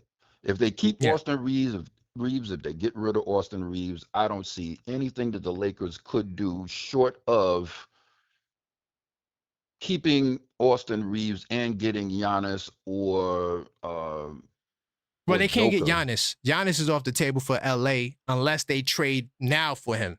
Because next year they won't have anyone to trade for. Good. All their players is up. They only have Ayton. There's a few guys they have on the salary. Glad you brought that up. What would be the trade package for Giannis from the Lakers? Well, all they could do right now is anybody else besides LeBron and Luka. That's Reeves, Hachimura, Ayton. All these guys they got now, they could put in a bag. It's not going to be enough, though. I don't think. Well, that's what I'm talking about. I don't care what. Because Reeves is not even an all-star, so. Right. So there's no trade package that the Lakers could conceivably think of that could get them Giannis. No, well, Giannis can demand to go to LA. That will get him. If he demands to go to LA, he's going to be there. If he demands to go anywhere, and what's the Lakers going to give Milwaukee? You think Milwaukee is going to take Ayton and Reeves and Hachimura for Giannis? More than likely, it'll be a 3-team deal, multiple team deal, with teams that would take Ayton and they're willing to give up picks and things of that nature. If I got a chance to get, and I'm just throwing this out there, if I got a chance to get Cat, Bridges, and Deuce McBride, if I got a chance to get those 3. And I'm weighing options. I got that on the Knicks side, and then I got Ayton, Hachimura, right? Yeah, no, on the other side. No, the Knicks package is better. No. I listen. You're right. All I'm saying is it goes back to Giannis, though. See, Giannis is not really being firm. He's not. He's I want to go, but no. But and also, he allowed them to convince him. His team is smart enough to know. That if he goes to the Lakers, even with Luka, he's not winning. He's just about and just maybe a step above better situation than Milwaukee. He's not winning a championship if he goes to the Lakers. I think they will. The Lakers do a great job of building teams around stars. No, They have a history of doing that. No, the old Lakers. This is the new Lakers. This is a new owner. This is a new ownership team. And you don't know what they're going to do. They might get rid of the GM. You don't know what they're going to do. Magic might want to go back in as a GM. You don't know what's going to happen with them. It's brand new ownership. But you know one thing about the Lakers, man, they get the championship every decade, at least. Okay. Every decade they get a championship. They always get a top 5 player, LeBron, like you said. They had Kobe for all them years, right? They got Shaq. Before that, Magic Johnson. So they got a history of getting stars, and the trend will continue. They will get somebody else, and they will be a factor. They got because Luka. OKC. But see, OKC has to prove that they can become a dynasty because we hadn't seen a dynasty for a minute with the apron rules. It prevents dynasties. So we got to see if OKC can even make it. Well, There's no guarantees that happen. Don't get me wrong. I'm not sold on OKC. Okay. Every year for the last 5 or 6 years, whoever wins the championship, everybody deems them as the next team that's going to run off a whole bunch of championships. Exactly. And it doesn't happen. It doesn't happen. I'm not right. sold on Oklahoma City. I'm just saying I don't see in any dimension where the Lakers could get somebody to pair with Luka and they're going to go to the finals. I don't see that. I'm willing to concede universe. that point. Yeah, I'm willing to concede that point because I'm a Knicks fan. I don't give a damn about the Lakers. But let's talk about these Knicks. But the Knicks, I just don't want. I hate Karl Anthony Towns with a passion. Oh wow! Whoa! Wait, how you gonna hate Big Bodega? I know hate's a strong word. I know that it is. Wow. I know that it is. But I've grown to hate him. It wasn't like I've always hated him. I've liked him pretty much, but the way that he's playing, this guy can't keep his hands to himself. Like he makes dumb fouls. He just loves just touching people and fouling them for some strange reason. He commits dumb fouls. He's always bitching and complaining. Always. I mean, always. Even when he scores, he bitches and complains. He's annoying. Okay, I can tell. You're not going to win a championship with Karl Anthony Towns. Ooh. You're not. He's going to do something in a finals a couple of times that's going to cost you games. Him and Josh Hart, they're both going to do something stupid to cost you some games. They just are. Now, to Josh Hart's credit, Josh Hart makes up for it because then he'll do something that'll make up for it. Oh yeah, he'll get the rebound. He's still going to do something dumb though, a couple of times. Right. So are you on the Giannis trade? Oh, okay. Yeah. Oh, so we agree. Yeah. Oh man, all right. Yeah. Okay. Yeah. I wasn't sure where you were going. Okay, I get it. No. I get your whole Giannis. angle now. No, I get you. I'm right. I'm with you 100% because that's why you were saying about the Lakers. I got you. I'm not on that train of we can go to the finals. I'm on the train of we can win the finals. I'm not going to be happy just going to the finals. Got you. I'm just not. I respect it. So get Giannis, and I think that changes the game. I think if you get Giannis, you keep OG. Okay. And it's possible. You're able to keep Josh Hart. Yeah, he'll be there 100%. Yes or no, if you're able to keep Mitch, you might not be able to, but Mitch might have to go in a package to another team. Mitch might have to go. But if you was able to keep those 4, I would put those 4 up against OKC in a series. Oh, 100%. I think Giannis is the game changer because they don't have no one to match. They don't have nobody to stop Giannis. Now, no, the I'm Knicks talking about really even don't just have anybody to stop SGA, but they would kind of cancel each other out. Right, and now we got Brunson still though, right? Because they ain't got nobody for Brunson at all. And they think Lou Dort going to be there or Caruso. Yeah, okay. Yeah, all right. That playoff Brunson is different. So that's the only reason that I'm saying Giannis. Other than that, if there was no OKC, I would say, Right. yeah, let's deal with. Let's deal Karl with it. I Anthony agree. Towns. Yo, listen, you know what? You and I, we're the same person. Because that's what you just said is exactly how I feel. Exactly how I feel. That OKC changes the game, because, they just they're so dominant defensively. And then they do got a Kobe Bryant like dude. And so, yeah, they're going to be tough to deal with, man. But yeah, I'll let you get your final words out, man. We agree, man. I like it. Go ahead. I'm good. I appreciate you giving me the time. Thanks a lot. Salute, brother. I appreciate your call, man. I got your number locked in. So next time you call, I got you. All right, man. Thanks a lot. Appreciate it. All right. Take care. All right. Yeah, I just got the final wrap up for Maxine. So no more calls, y'all. So I can stay on here all day, all night. I love talking basketball. That brother agreed with me, man. I didn't know where he was going because of the Laker thing. I'm not a Laker fan. I just know what the Lakers are trying to do. And I hope it backfires because I want to win. I don't want them to win. They always win. So, but yeah, I thought that we disagreed. But on the way out, I'm going to talk about the membership. So, look, my man, Still Knicks fans, though. I appreciate you, Still Knicks fans. We got to link up. And, what you said, Still Knicks fans, to start this whole tirade is 100% correct. We never get guys like Giannis. But this time, I just wanted to be different, Still Knicks fans. Hopefully, it'll be different, man. But salute to Still Knicks fans. We're going to link up soon. On the way out, I just want to talk about the memberships really quickly because that's where I was. When you join the channel, you get access to the Discord server, 24/7 chat, where you see the energy I got now. That's the same energy I take into the Discord. And sometimes they see me in there when I'm not so level-headed.